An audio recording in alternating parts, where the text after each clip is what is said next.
There is a moment in history when everything changes, an instant when a single mind dares to look into the abyss and finds not emptiness, but the naked truth that all the world's institutions tried to bury. This is not a tale of heroes. It is not a legend of saints. It is the story of a man who dared to think when thinking was treason, a man who looked at God and saw something completely different from what he had been taught, a man whose name was cursed, erased, feared, and yet changed the course of civilization forever. Baruch Spinoza, a name that causes shivers in the corridors of the Vatican to this day, a name that was struck from official history, whispered only in secret circles of philosophers and thinkers who dared to question. But why? What did this Jewish lens grinder, expelled from his own community, discover that was so dangerous? What truth did he unearth that could shake the foundations of all Western civilization? The answer lies in a manuscript.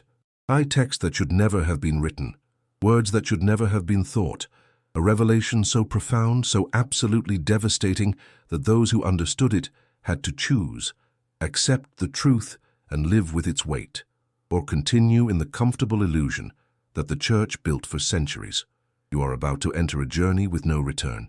Once you know what Spinoza discovered, you will never be able to see the world the same way. You will no longer be able to accept simple answers.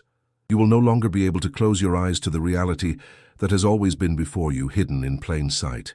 This is not just Spinoza's story. It is humanity's story. It is the story of how we got here, why we believe what we believe, and what we truly are when all masks fall. It is the story of a secret so deep that the Church preferred to burn books, torture minds, and erase memories rather than let it come to light. And now, that secret is about to be revealed. Prepare yourself. Because after this journey you will never be the same again. Amsterdam, 1656. Night falls over the Jewish ghetto like a heavy cloak of silence and fear. The narrow streets smell of candle wax and stale bread. In the windows, shadows move cautiously, as if even the simplest gestures could attract unwanted attention. It is a community that knows well the meaning of survival. Every family there carries on its back generations of flight, persecution, forced new beginnings. Portugal, Spain, now Holland. Always fleeing, always hiding, always praying that this time finally they might have peace. But this night is different. In the Portuguese synagogue of Amsterdam, men with long beards and dark clothes gather in a circle. Their faces are tense, some tremble, others clench their fists with contained rage. In the center of the room, a 23-year-old man stands alone. His dark eyes show no fear. They show no repentance. There is in them something that deeply disturbs those rabbis, an unshakable serenity, as if he had already crossed some invisible frontier from which there is no return. Baruch Spinoza. The name does not yet carry the weight it will carry centuries later. It is not yet synonymous with heresy, philosophical revolution, forbidden thought. But this night, before these men, it is about to become all that and more. Do you understand the gravity of what you are doing? The voice of the chief rabbi echoes off the stone walls. Do you understand that you are destroying not only yourself, but putting this entire community at risk? Spinoza does not respond immediately. He looks around, observing each face. He has known these men since childhood. They were his teachers, his spiritual guides, men he respected, admired. But something changed. Something inside him broke like a dam that can no longer hold back the water. I understand, he finally responds, his voice calm, firm, but I cannot pretend I did not see what I saw. I cannot pretend I did not comprehend what I comprehended. And what do you think you comprehended? Another rabbi intervenes with poorly disguised disdain. You, a young lens grinder, think you understand the mysteries of God better than generations of sages. Spinoza closes his eyes for a moment. When he opens them again, there is in them a different light. It is not arrogance, it is not pride, it is something deeper. It is the certainty of one who has seen beyond the veil. I comprehended, he says slowly, that everything we have been taught about God is wrong. The silence that follows is absolute. It is as if the air had been sucked from the room. The rabbis look at each other, incredulous.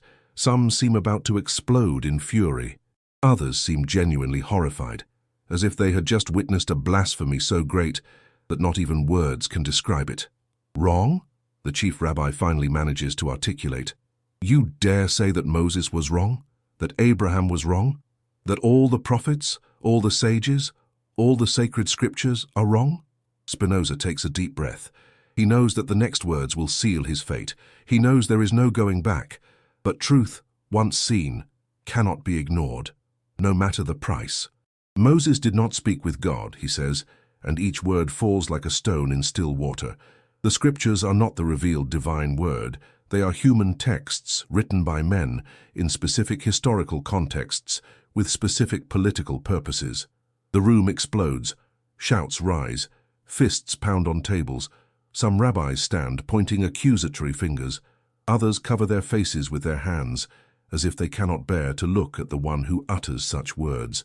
But Spinoza continues, his voice cutting through the chaos like a sharp blade. And there is more, he says, and everyone falls silent again, despite themselves, caught by the magnetic force of his words. God is not a being separate from the universe. God is not a king in heaven who watches and judges us. God does not reward the good and punish the evil. God did not choose a special people. God did not perform miracles. God does not hear prayers. Then what is God? The chief rabbi asks, his voice trembling between fury and something that sounds dangerously close to fear. What have you, in your infinite wisdom, discovered that God is? Spinoza looks directly into his eyes, and when he speaks, there is in these words a conviction that comes from somewhere deep, a place where reason and intuition meet and merge into pure understanding. God is nature, he says. God is everything that exists. Every atom, every star, every thought, every emotion. There is no separation between God and the world. There is no transcendence. There is only immanence. God did not create the universe and then separate from it. God is the universe itself, expressing itself in infinite forms, infinite modes, infinite manifestations. The room falls silent again, but this time it is a different silence. It is not the silence of shock. It is the silence of the abyss opening. Because everyone there, even those who want to refuse these words with every fiber of their being, feels something disturbing.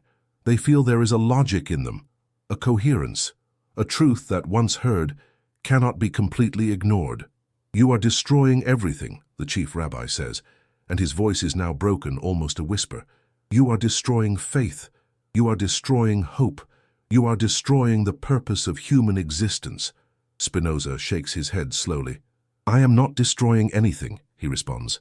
I am simply removing the illusions, and beneath the illusions there is something much more beautiful, much more true, much more liberating than any story we have been told. And what would that be? Another rabbi asks, with genuine curiosity now mixed with horror. Spinoza smiles for the first time that night. It is a sad smile, but also hopeful. True human dignity, he says. When we understand that we are not creatures separate from God, waiting for judgment, waiting for salvation, waiting for some afterlife that compensates for the suffering of this life, when we understand that we are part of God, expressions of God, manifestations of infinite substance, then we become truly free, free from fear, free from guilt, free from the need for external approval, free to live fully, ethically, with love and reason. Heresy, someone murmurs. Blasphemy, another adds. But there are also some eyes there that shine with something different, curiosity perhaps, or recognition, as if Spinoza had articulated something they themselves felt, but never dared to think completely. The chief rabbi stands. His decision is made. Perhaps it always was. From the moment Spinoza crossed that door, the fate was sealed. Baruch Spinoza, he pronounces, and the name sounds like a sentence. You will be excommunicated. Your name will be erased. No Jew may speak with you, eat with you, read your writings, or even acknowledge your existence. You will be as someone who was never born. Spinoza nods slowly. He expected this, perhaps even desired it in some strange way, because he knew he could not continue pretending, could not continue living a lie, even if it was a comfortable, accepted, sacred lie. So be it, he says simply, and when he walks toward the door, none of the rabbis tries to stop him. Some look at the floor, others look away. Only one, a young rabbi, looks directly at him, and there is in that man's eyes something that seems to say, I understand you. I too have seen, but I do not have your courage. Spinoza exits into the Amsterdam night. The door closes behind him with a final, definitive sound. He is alone now. completely alone, without community, without family that can acknowledge him, without a place in the world that accepts him as he is. But as he walks through the dark streets, there is in his steps a strange lightness, because for the first time in his life he is completely free, free to think, free to write, free to seek truth wherever it may lead him. He does not yet know, as he walks under the stars of that night in 1656, that his ideas will travel through centuries, that they will influence revolutions, that they will change the course of philosophy, science, politics, that future generations will look at this night as a turning point in human history. All he knows now is that he saw something that the church, the synagogue, all religious institutions tried to hide. A secret so simple and so profound that once understood changes everything. The secret is this: there is no one up there. There is no cosmic judge. There is no divine plan separate from natural laws. There is only nature, infinite and eternal, expressing itself in all that exists. And we human beings are not pawns in some divine game. We are part of the divine itself, capable of understanding, of choosing, of creating meaning. This is the heresy. This is the truth that the Church hid, not because it is false, but because it is liberating. And institutions that depend on fear, guilt, control cannot survive truly free minds. Spinoza breathes deeply the night air of Amsterdam. Tomorrow he will begin to write. He will begin to articulate in precise words, in rigorous arguments, in geometric demonstrations, everything he has seen. And this text, this ethics that will take years to complete, will be a philosophical time bomb that will detonate centuries after his death. But for now, on this night, he is just a 23-year-old man walking alone, carrying a secret that the world is not yet ready to hear, a secret that you, centuries later, are about to discover completely.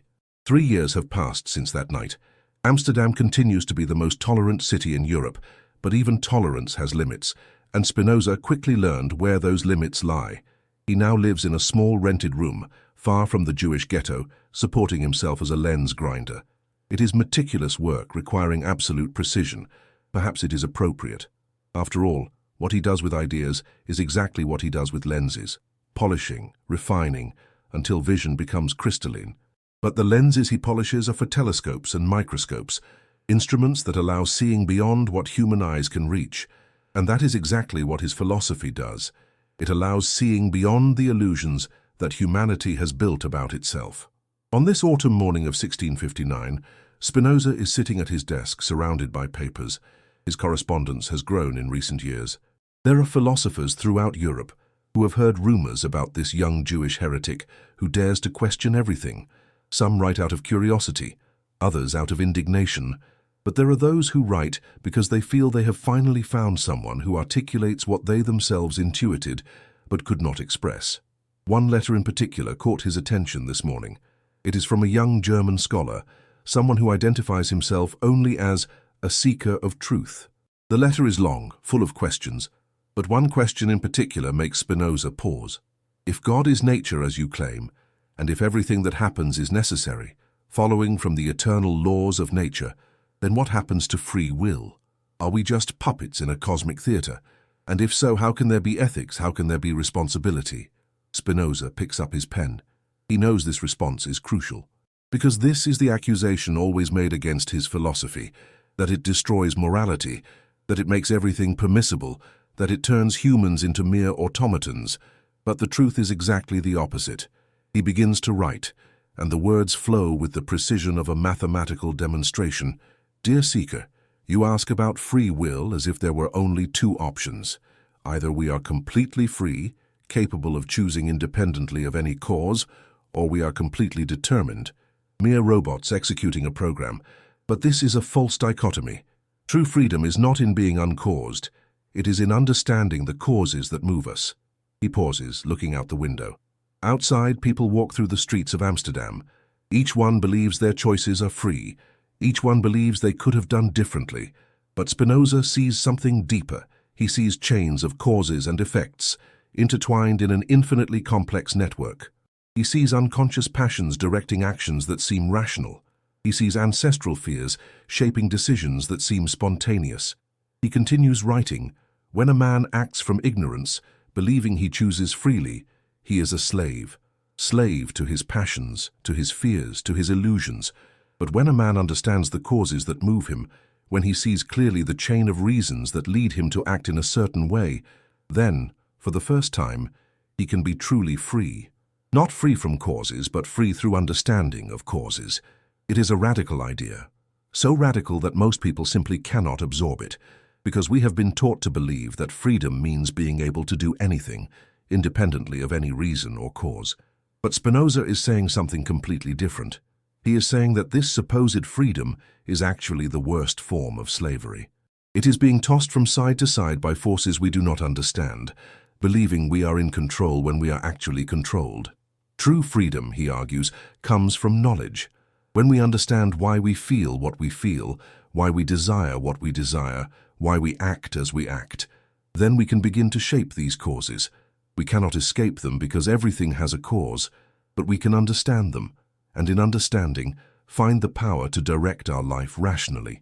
Spinoza raises his eyes from the letter and looks at his own hands, hands that were trained since youth to perform religious rituals, hands that now polish lenses, hands that write heresies.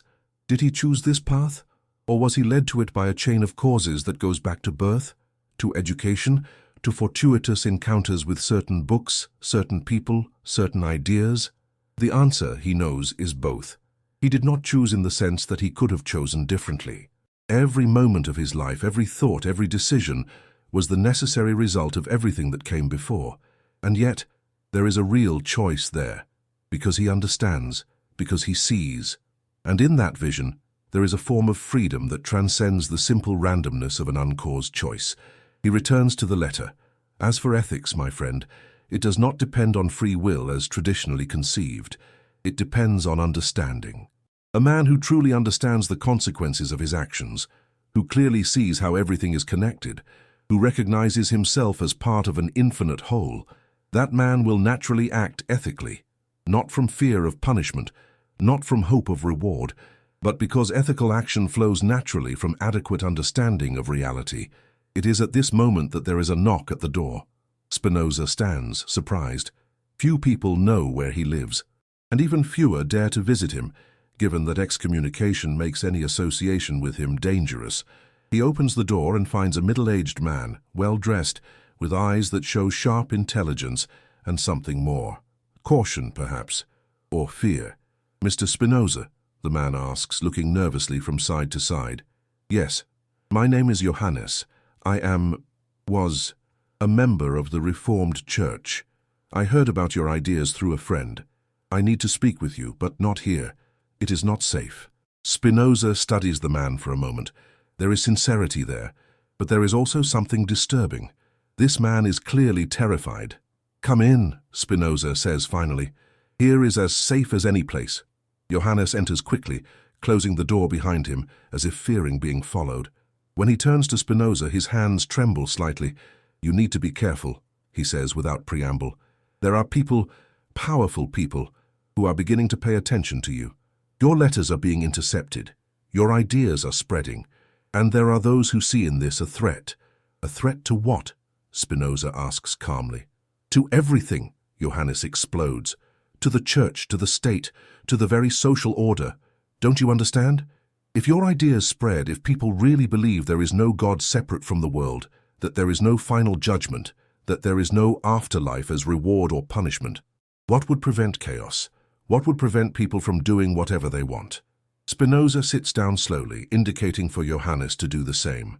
"Sit," he says, "and tell me, do you believe in God because you love truth or because you fear hell?" Johannes seems stunned by the question. I don't know, both, I suppose. "And if I told you," Spinoza continues, "that fear has never led anyone to true virtue, that an ethics based on fear of punishment is actually the lowest form of morality, that true goodness can only come from understanding, from love of truth, from recognition of our connection with all that exists." Johannes is visibly struggling with these ideas. You can see on his face the conflict between everything he was taught and something inside him that recognizes truth in Spinoza's words. "But people," he finally says, "most people are not like you. They are not philosophers. They need simple rules. They need fear to behave properly." Spinoza shakes his head sadly. That is the great lie we have been told, he says, that humanity is fundamentally evil, that it needs to be controlled, threatened, disciplined. But I believe the opposite.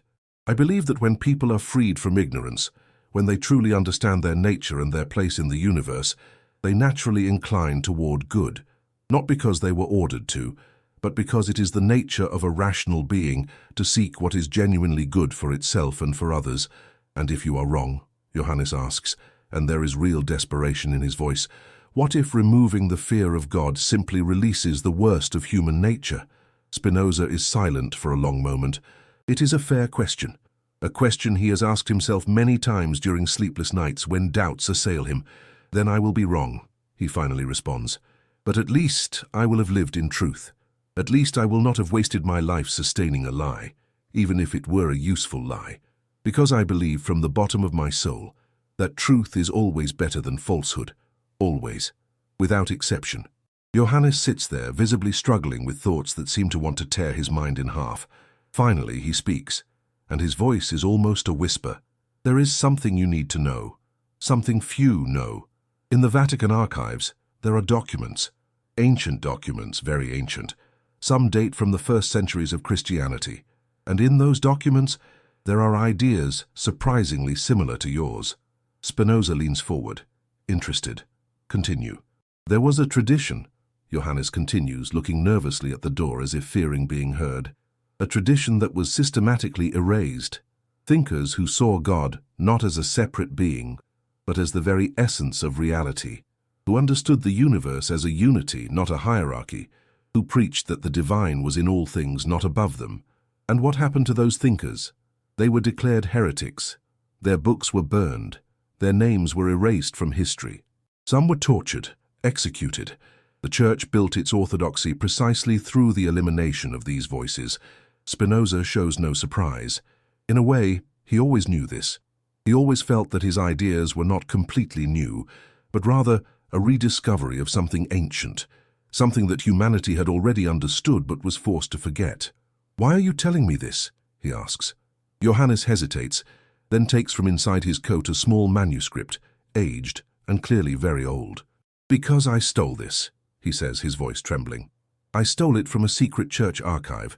It is a text from a 3rd century philosopher, someone called Ammonius Saccas. He taught some of the greatest thinkers of his time, but almost nothing of his teachings survived. Almost. He extends the manuscript to Spinoza, who takes it with reverent hands. The paper is fragile, the words written in ancient Latin with a calligraphy that clearly belongs to another era. Spinoza begins to read, and as his eyes travel through the lines, his heart accelerates, because there, written more than 1400 years ago, is a philosophy that deeply echoes his own. The idea that God and nature are one, that the divine does not transcend the world but permeates it, that true wisdom comes not from blind faith but from rational understanding. This is, he begins, but cannot find words. This is proof, Johannes completes, that what you are saying is not new. It is ancient. It is a truth that humanity already knew and that was deliberately suppressed. And the reason it was suppressed is because it is dangerous.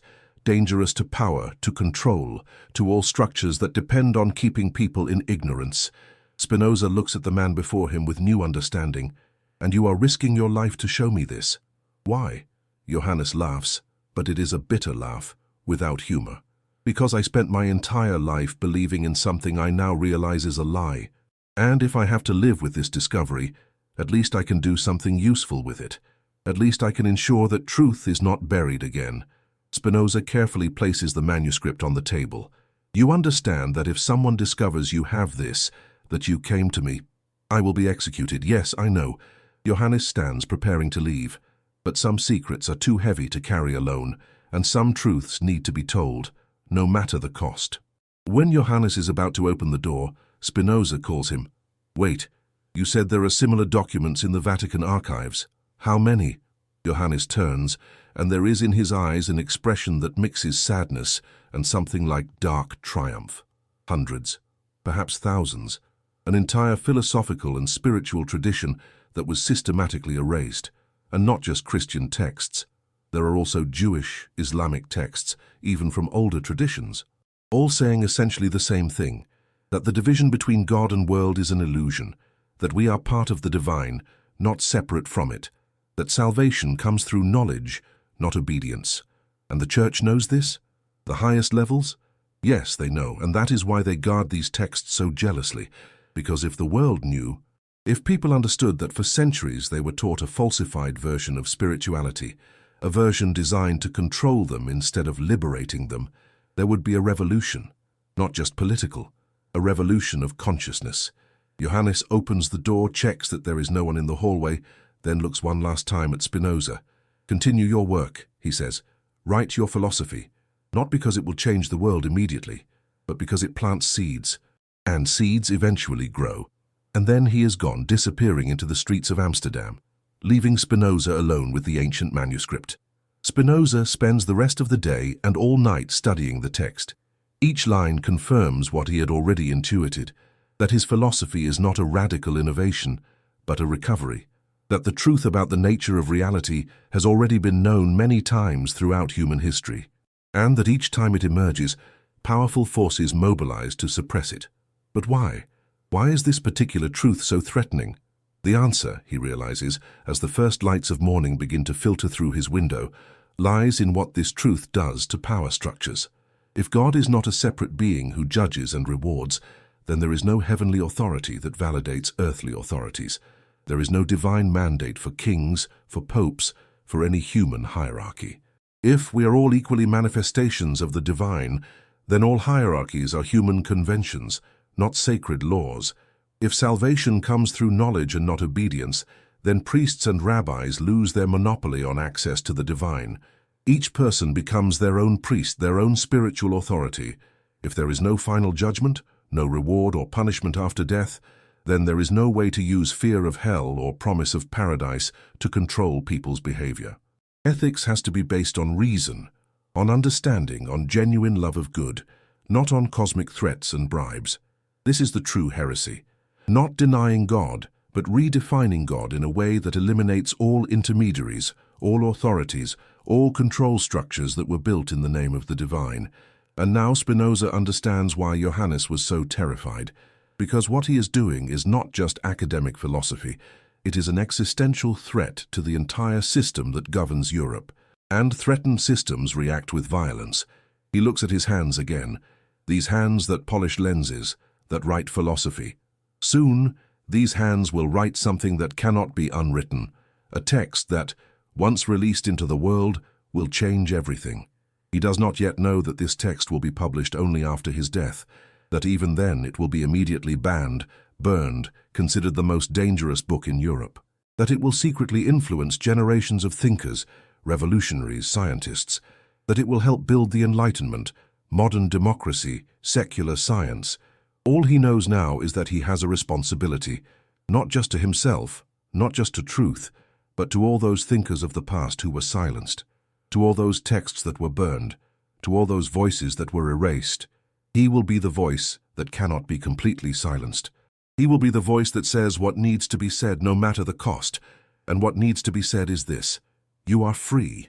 You always have been. The prison was always an illusion. The chains were always imaginary, and the prison guard was always just ignorance. Spinoza picks up a new sheet of paper, picks up his pen, and begins to write what will become the ethics, not as a set of moral rules, but as a geometry of liberation, a mathematical demonstration that freedom is possible, that happiness is achievable, that life can have meaning and purpose without needing separate gods, without needing final judgments, without needing authorities to tell us what to think and how to live. Page after page he builds his argument. Each proposition follows logically from the previous one, like geometric theorems. There is no appeal to faith. There is no appeal to authority. Only pure reason, building a philosophical edifice that is at the same time a manifesto of liberation. Proposition 1. There exists only one substance, and this substance is God or nature. Proposition 2.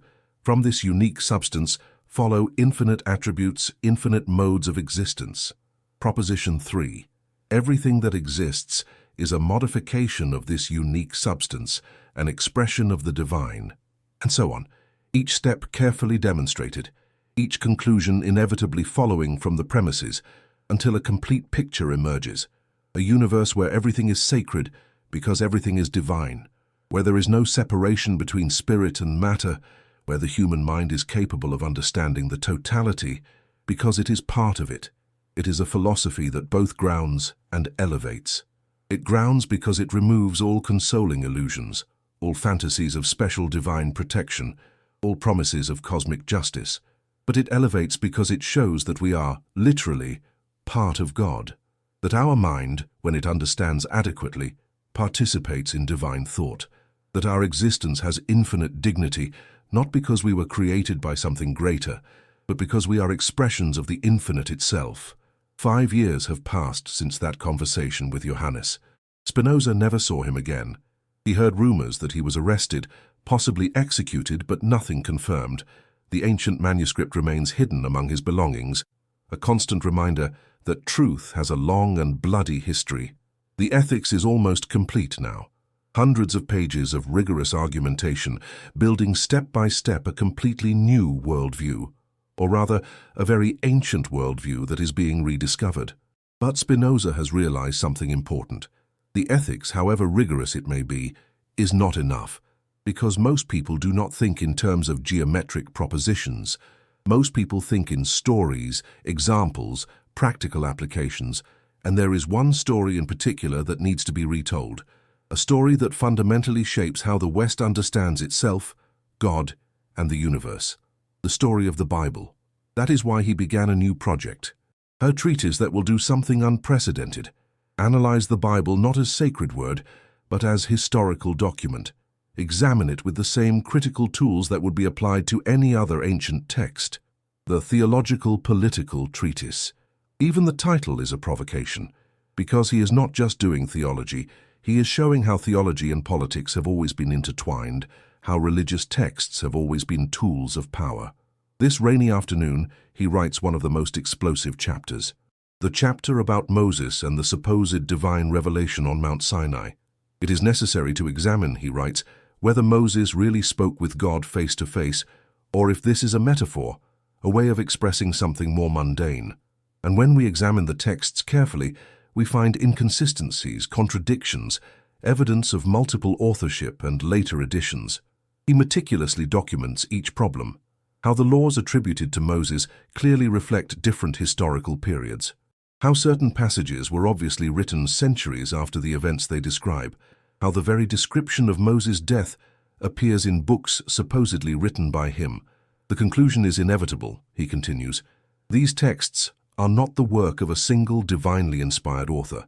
They are compilations of oral traditions, legends, laws, edited and re-edited over centuries to serve specific political and religious purposes.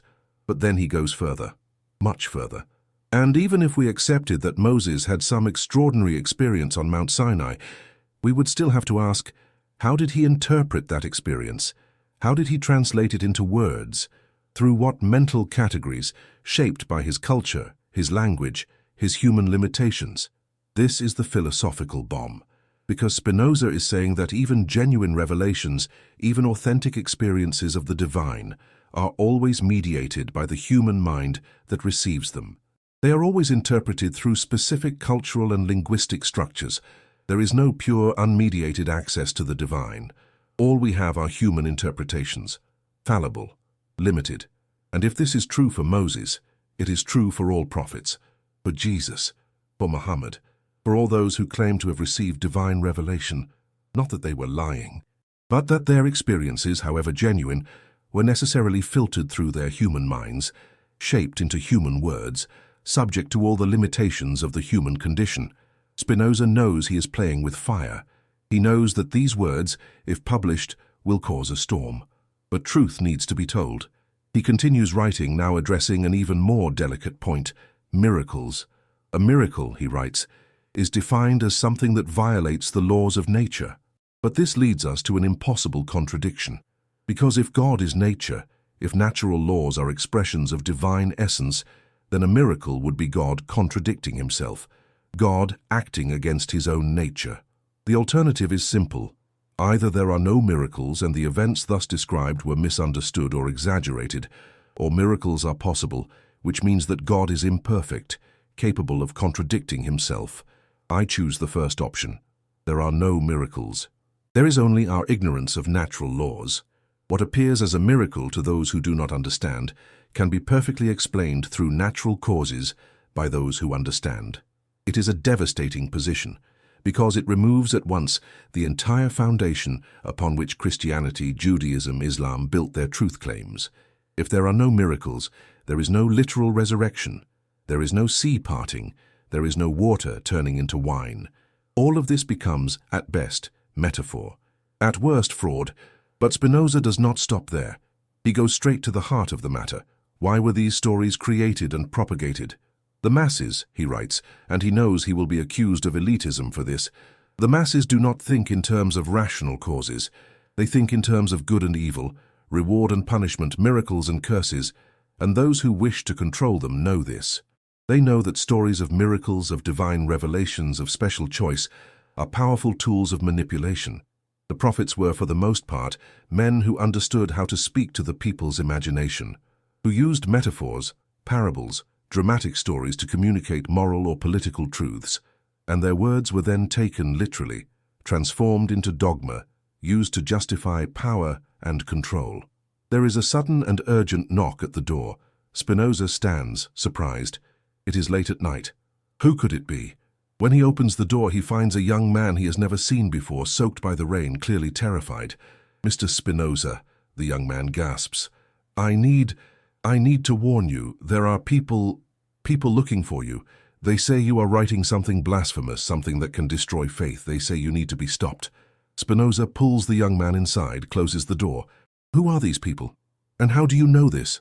"My father," the young man responds, still trying to catch his breath. "My father is a priest. I heard him talking with others. They are planning something. I don't know exactly what, but I heard your name. I heard that you are dangerous, that your ideas are poison." Spinoza feels a chill. He always knew this day would come. He always knew he would eventually attract not just academic disapproval, but real threat. "Why are you warning me?" he asks. "You are betraying your own father." The young man looks at him with eyes that show a mixture of fear and determination. "Because I read your writings," he says. "Some of them circulate in handwritten copies, you know, and what you say makes sense. For the first time in my life, things make sense, and I cannot let them silence you just because truth frightens." Spinoza feels a wave of emotion. This young man, risking everything, just because truth matters. How many others exist like him? How many young minds hungry for understanding, tired of empty dogmas? "Thank you," Spinoza says simply. "But you need to go now.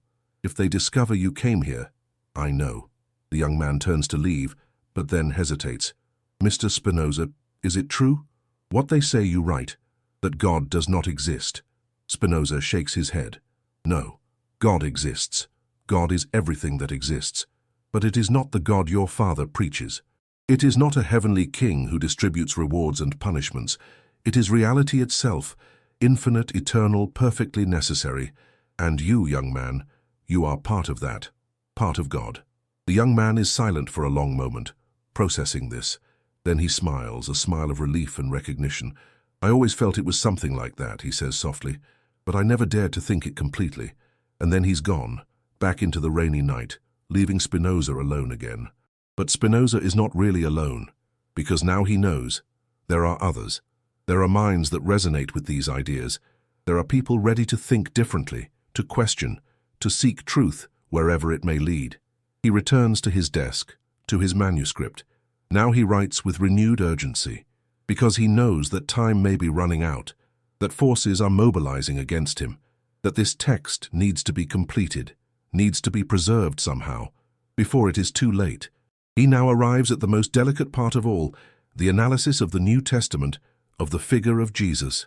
Jesus, he writes, choosing each word carefully, was an extraordinary man, a moral teacher of great depth, but he was also a man, subject to the same natural laws as all of us. He was born, lived, died. He did not literally resurrect.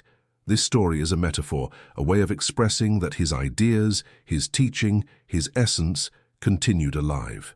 And Paul, who never knew Jesus in life, transformed this moral teacher into an object of worship, created a complex theology of original sin, vicarious sacrifice, salvation by faith, concepts that Jesus himself would probably reject, because Jesus taught love, compassion, understanding.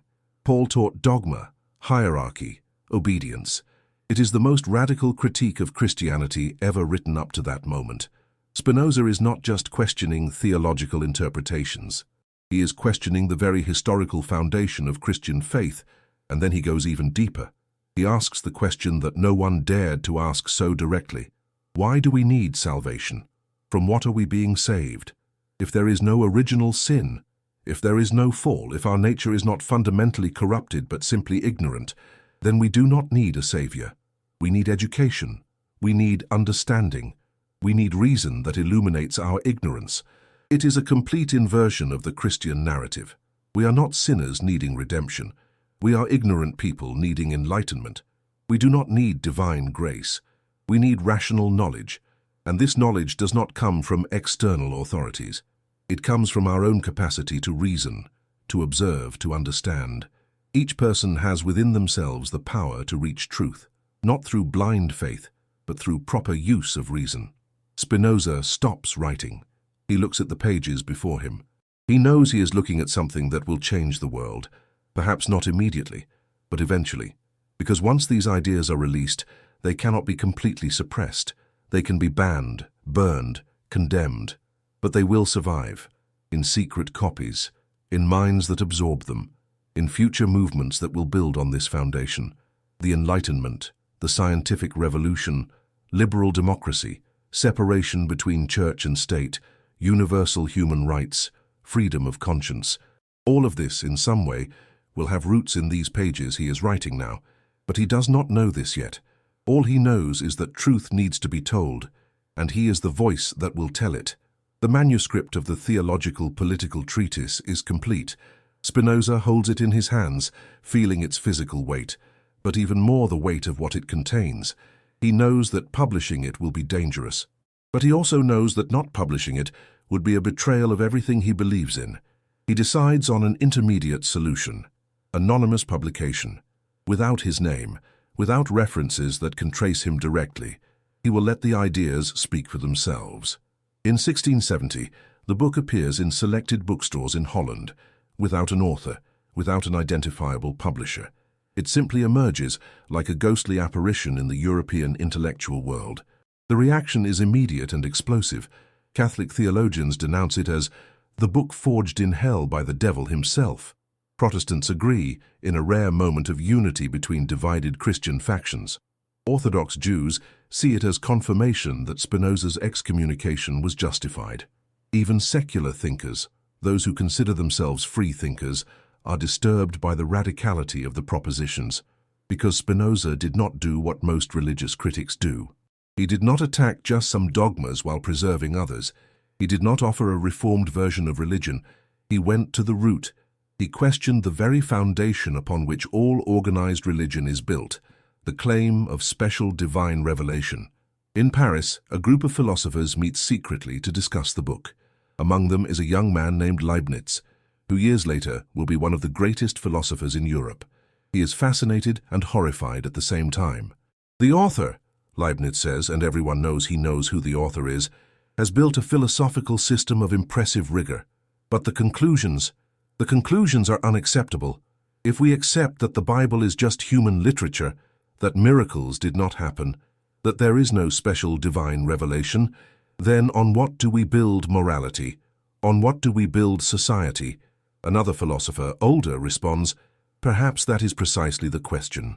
Perhaps we have built our morality and our society on false foundations, and now that these foundations are exposed as false, we need to find something more solid.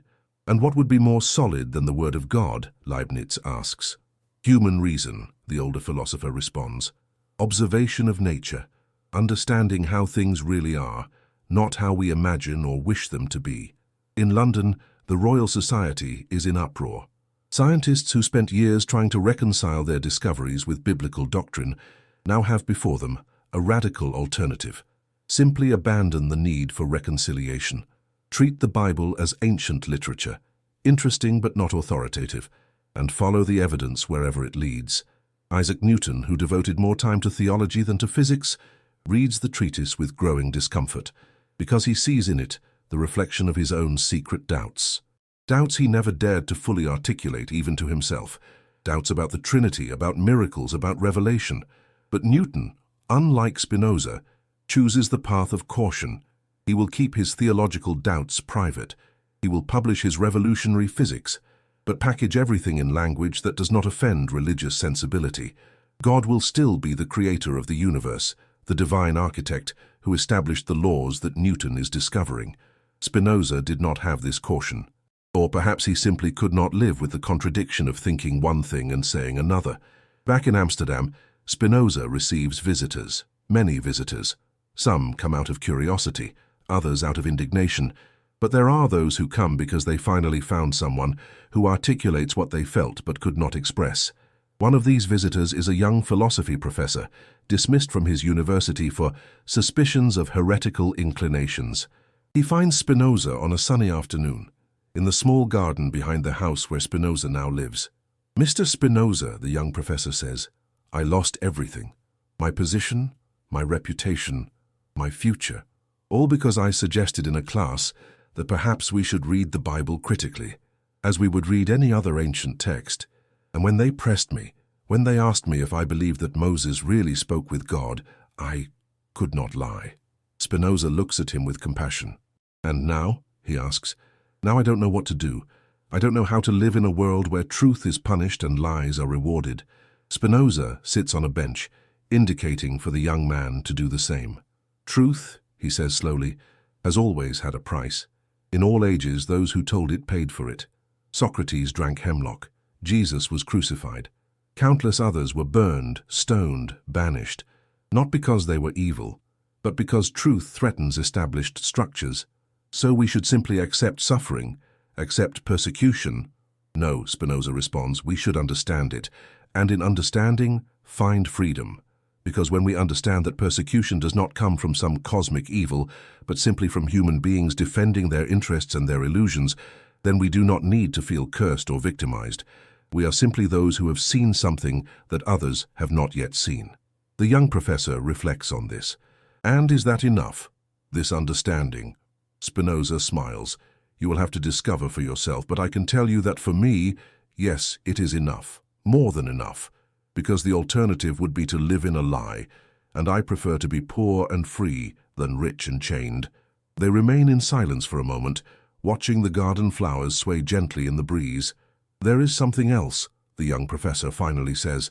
"Something that has been disturbing me since I read your treatise.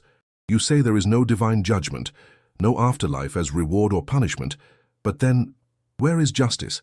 How do we explain the fact that good people suffer and evil people prosper? It is the eternal question, the question that has haunted theologians and philosophers since humans began to think." Spinoza takes a deep breath. "Justice," he says, "is not a characteristic of the universe. It is a human creation.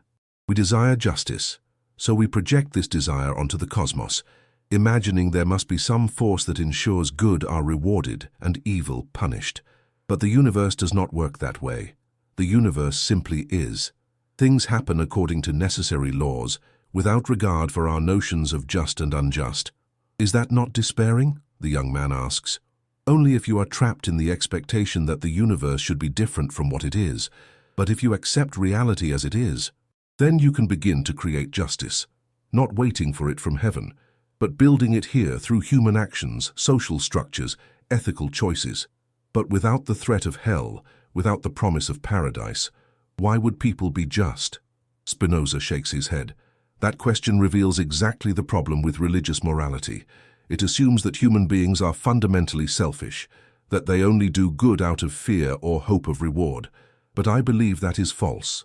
I believe that when a person truly understands their nature, when they clearly see how they are connected with everything and everyone, they naturally act ethically, not by external command, but because it is the nature of a rational being to seek what is genuinely good. And what is genuinely good? What increases our power to exist and act? What makes us more capable, more understanding, more free?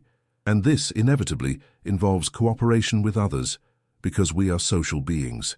Our very nature leads us to seek harmony, not because some God ordered us, but because that is how we best flourish. The young professor is silent, processing this. Finally, he speaks. You realize you are describing a completely new type of human being. Not the fallen human sinner needing salvation, but a being who has within itself the potential to understand, to choose, to create meaning. It is not new, Spinoza corrects. It is what we have always been. We were just taught to see ourselves through a distorted lens, the lens of original sin, of guilt, of fundamental unworthiness. And now I'm simply removing that lens, allowing us to see ourselves as we really are. And what are we? Spinoza looks at the sky, where white clouds float serenely. We are finite modes of an infinite substance. We are temporary expressions of the eternal. We are thoughts in the mind of God, if you want to use that language. Or more simply, we are part of nature, of reality, capable of understanding itself through us. There is something deeply moving in this vision. The young professor feels tears beginning to form in his eyes. It is beautiful, he murmurs. Frightening, but beautiful.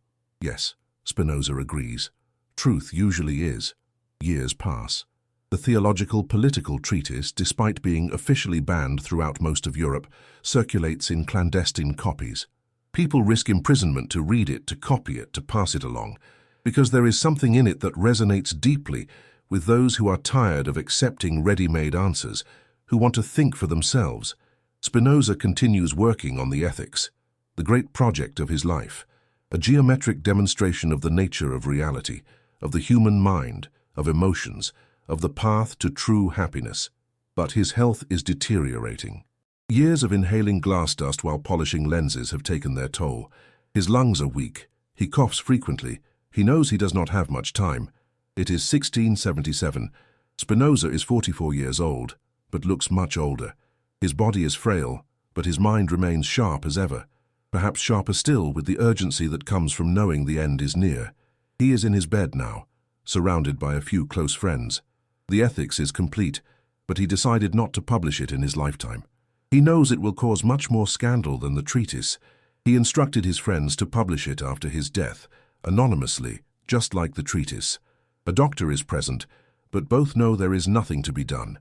Spinoza's lungs are failing. It is just a matter of time. Is there anything you would like to say, one of his friends asks. Anything you would like the world to know? Spinoza smiles weakly.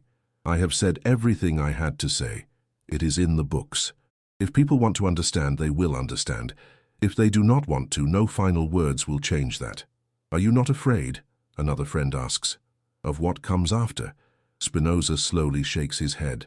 How could I fear what is natural, necessary? Death is part of life, just as birth is.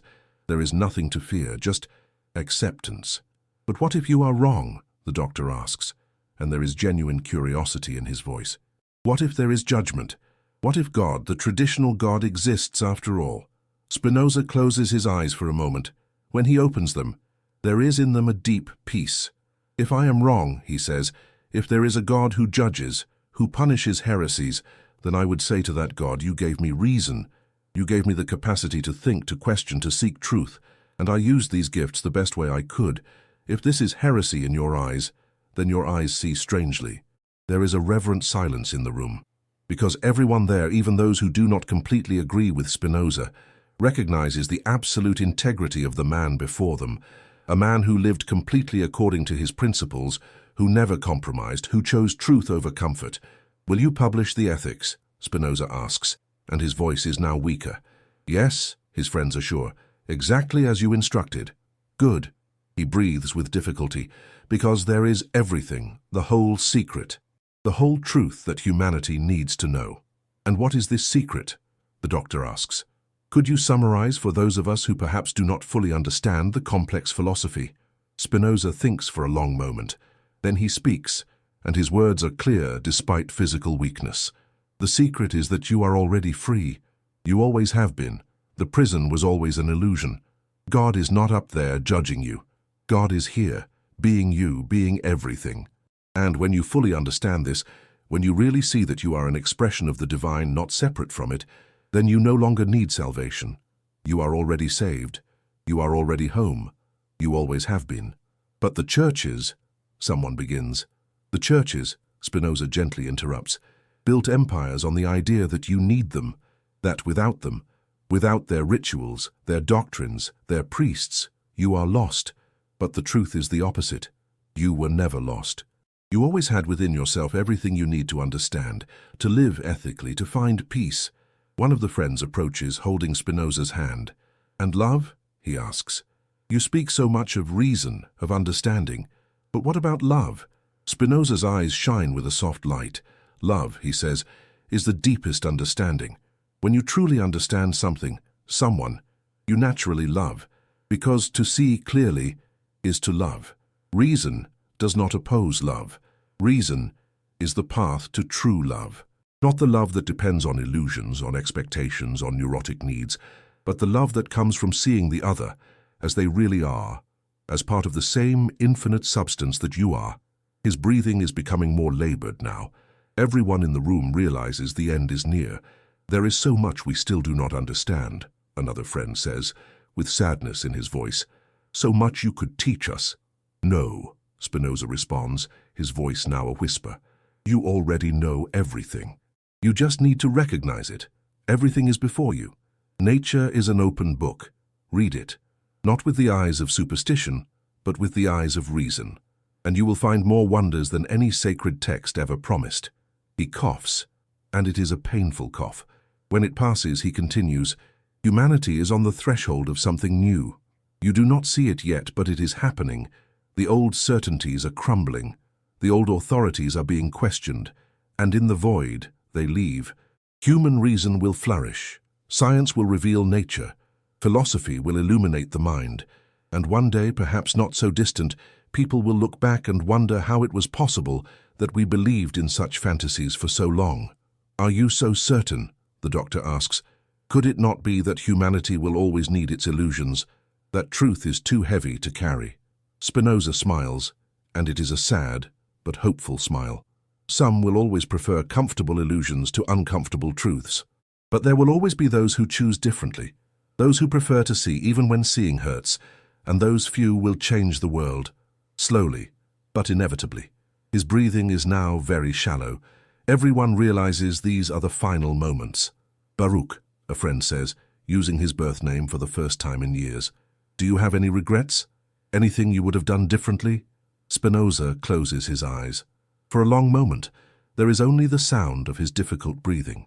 Then he opens his eyes one last time. "None," he murmurs. "I lived seeking truth, and I found it. Not all of it, perhaps, but enough to know it is worth it, enough to die in peace."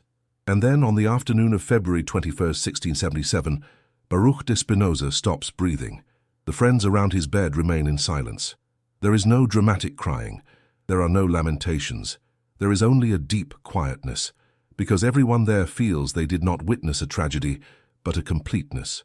A man who lived fully according to his nature, who thought his thoughts to the end, who never betrayed himself. In the following weeks, the Ethics is secretly published, and as Spinoza predicted, it causes even greater scandal than the treatise.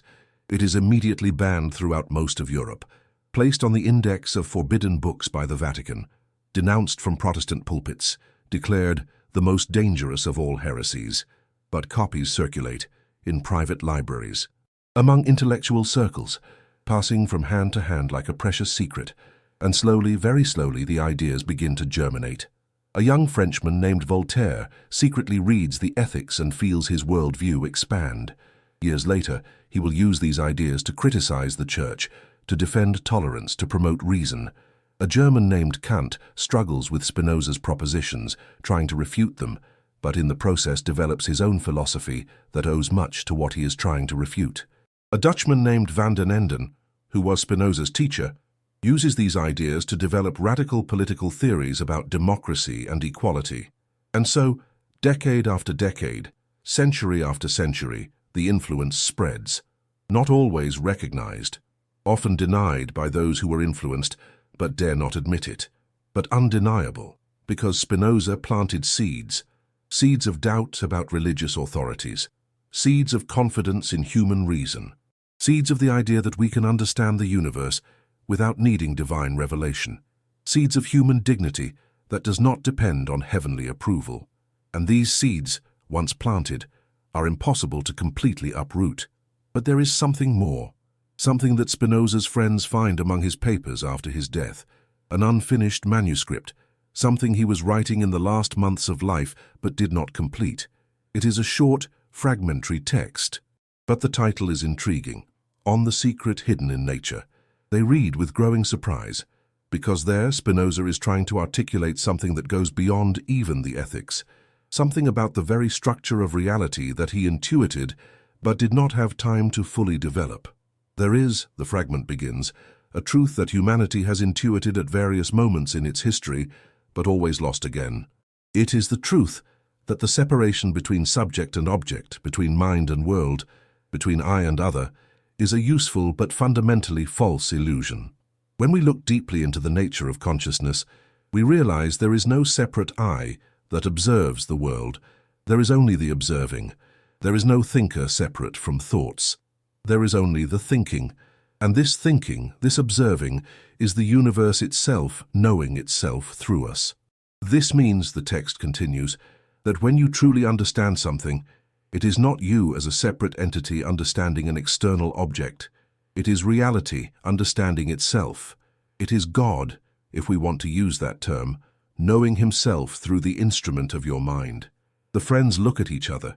This goes beyond even what Spinoza published, because he is saying something even more radical, that we are not just part of God, but that we are literally instruments through which God knows himself. The manuscript continues, and if this is true, then each moment of genuine understanding is sacred. Each insight, each scientific discovery, each experience of beauty, each moment of true love, are moments when the infinite recognizes itself in the finite, are moments when eternity touches time. This means that human life is not a preparation for something that comes after. Human life is the point itself. It is here, now, in this moment, that the divine expresses itself. There is no other place, no other time. Everything is here, everything is now. And then the manuscript ends abruptly, as if Spinoza had been interrupted, or perhaps simply realized he had reached the limit of what words can express. The friends decide not to publish this fragment. It is too personal, too incomplete. But they preserve it, keeping it carefully, a window into Spinoza's deepest thoughts. And there, in this unpublished fragment, is perhaps the greatest secret of all. The secret that the Church not only hid, but barely understood when it found it in mystics and heretics throughout the centuries. The secret is that you are not separate from God.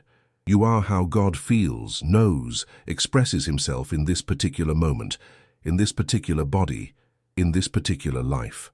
Not metaphorically, literally. And when you truly understand this, when this is not just an intellectual idea, but a living realization, everything changes, because you can no longer see yourself as insignificant. You can no longer see yourself as unworthy. You can no longer wait for salvation, because you realize there was never anything to be saved from. You were always home. You were always sacred. You were always part of the infinite mystery that is reality itself. This is the secret Spinoza discovered, the secret the Church hid, not because it is false, but because it is dangerous. Dangerous to any institution that depends on keeping people in a state of dependence, of fear, of seeking something outside themselves, because a person who truly understands this no longer needs intermediaries, does not need priests to mediate their relationship with the divine, does not need rituals to achieve grace, does not need external forgiveness, because they understand that the very notion of separation from God was always an illusion. 300 years have passed since Spinoza's death. It is now the 20th century, and the world he helped create is in full bloom. Science dominates. Reason is celebrated. Democracies spread. Separation between church and state is accepted in many places. Everything Spinoza predicted is happening. But there is also something he did not predict. Or perhaps he predicted, but hoped humanity would avoid. Because when you remove God from heaven, when you take transcendent meaning from life, there is a danger. The danger of nihilism, the feeling that if everything is just nature, just physical processes, just atoms in motion, then nothing really matters. This is not what Spinoza taught. He taught that understanding our true nature leads to flourishing, to ethics, to joy. But many who came after him took only half his message. They took the denial of transcendent God, but lost the affirmation of immanent God.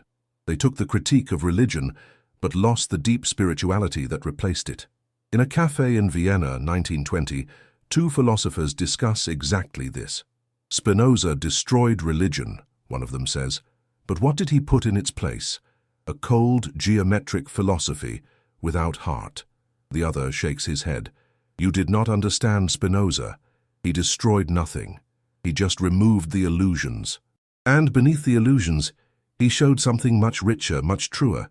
The problem is not Spinoza. The problem is that we moderns forgot how to read philosophy as life wisdom. We read it as if it were just intellectual exercise. So what was Spinoza really saying? The second philosopher thinks carefully before responding. He was saying that sacred and natural are not opposites, that you do not need to choose between science and spirituality. That understanding the laws of nature does not desacralize the world but reveals its true sacredness, because these laws are the very form of God expressing himself. But this still leaves a void. Where is purpose? Where is meaning? You are asking the wrong question, the second philosopher responds. There is no pre-existing meaning we discover.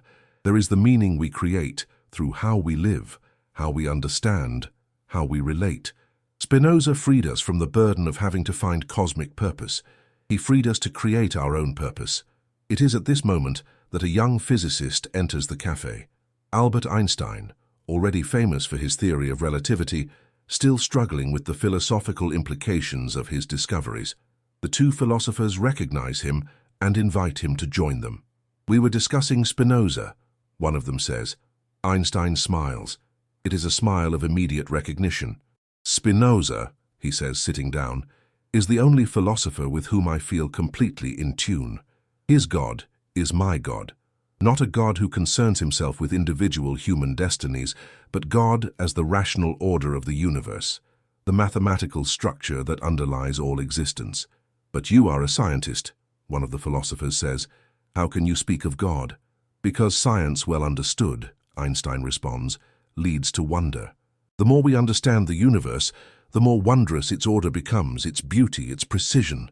I spend my life discovering equations that describe how reality works, and each equation I discover fills me with reverence. Not reverence for a separate creator, but reverence for the very magnificence of what is. That is Spinoza, the second philosopher says. He called it intellectual love of God, the joy that comes from understanding. Einstein nods vigorously. Exactly. And this is what is missing in so much of modern atheism. They correctly reject the anthropomorphic God, the God of traditional religion, but then they also throw away the sense of the sacred, of mystery, of reverence. Spinoza shows us another way. We can be completely rational, completely scientific, and still experience deep spirituality. They talk for hours, and as they talk, something remarkable happens. They realize that Spinoza is not just a historical figure, not just a philosopher of the past. He is a bridge between the ancient world of religious meaning and the modern world of scientific understanding. Because Spinoza lived in a moment of transition, when the medieval worldview was crumbling, but the modern one had not yet been fully built. And in that precarious moment, he saw something that many after him lost, that you do not need to choose between reason and reverence, between science and the sacred, between understanding and wonder. You can have both. You must have both. But there is another development, one happening far from the philosophical cafes of Vienna. In the secret basements of the Vatican, archivists discover something disturbing. In the oldest documents, those that Johannes mentioned to Spinoza centuries ago, there is evidence of a systematic tradition of suppression, not just of heretical texts, but of a specific understanding of the nature of God. A young priest, charged with cataloguing these documents, finds something that leaves him stunned. It is a letter written in 325 AD during the Council of Nicaea. The letter is from a bishop who participated in the council, writing to a friend. Today, the letter says, we decided between two visions of God. One vision, defended by Arius and others, sees God as totally transcendent, completely separate from creation. The other vision, defended by those we now call heretics, sees God as immanent, present in all creation, not separate from it. The first vision won, not because it is truer, but because it better serves the purposes of the Church, because a transcendent God needs mediators, needs priests, rituals, and institutional church, but an immanent God. Each person can find him directly. Each person becomes their own priest. So we chose the God that gives us power, and we declared heresy the vision that would take power from us. The young priest reads this with growing horror, because he is looking at documentary evidence of something he always suspected but never dared articulate, that orthodoxy was chosen not for truth, but for political convenience. He continues reading other documents, and finds a pattern. Century after century, whenever some voice emerges defending an immanent vision of God, that voice is silenced. Sometimes through theological arguments, more often through excommunication, imprisonment, execution. Meister Eckhart, the 14th century German mystic, who said, "The eye through which I see God is the same eye through which God sees me," condemned as a heretic. Giordano Bruno, who defended that the universe is infinite and that God is present in each part of it, burned at the stake in 1600, and hundreds of others, less known, whose names were erased from official history, all saying essentially the same thing Spinoza would say, all being silenced for the same reason, because they threatened the power structure of the Church. The young priest sits amid the ancient documents, feeling his world crumble. He dedicated his life to the Church, believing it is the guardian of truth, and now he is looking at evidence that the Church is, in fact, the guardian of a carefully constructed lie. He knows he has a choice. He can close the documents, return to his life, pretend he never saw what he saw, or he can do something with this knowledge. He chooses the second. In 1952, using a pseudonym, he publishes a small book, The Great Suppression: How the Church Hid the True Nature of God. The book is immediately banned, placed on the index. The author, when discovered, is excommunicated, but the book circulates and plants seeds of doubt in many minds, because people begin to ask, if the Church lied about this, what else did it lie about? If orthodoxy was built on suppression of alternatives, how trustworthy is it really? And slowly, very slowly, Spinoza's vision begins to emerge, not as radical heresy, but as recovery of something ancient and true, 21st century. Information flows freely as never before in human history. The internet connects minds around the globe, and in this new world, old secrets can no longer be kept. A documentary is released, Spinoza, the philosopher the Church fears. Millions watch, and for the first time, ordinary people, not just academics, begin to understand what Spinoza really said. They begin to understand that he was not an atheist destroying religion. He was a deep mystic, revealing a truth that had been hidden, that the divine and the natural are one. In online forums, discussions explode. Some violently reject the ideas, others embrace them with almost palpable relief, as if they finally found words for something they always felt, but could never articulate. I always knew, one person writes, that there was something wrong with the idea of God as a stern king in heaven. I always felt the divine was closer, more present. Spinoza gave me the language to understand this. Another writes, I was an atheist for years because I could not believe in the God of traditional religion. But Spinoza showed me there is another option. I can be spiritually rich without being intellectually dishonest.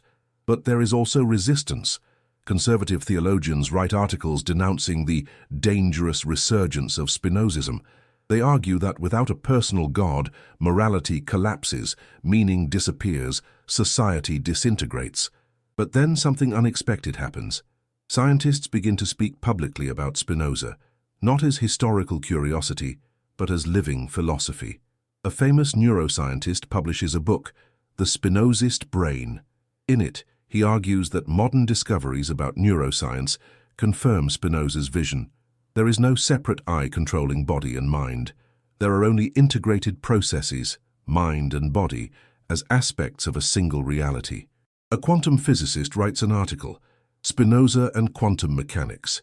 He argues that Spinoza's vision of a fundamental, unique reality, expressing itself in multiple modes, strangely echoes the discoveries of modern physics about the nature of reality.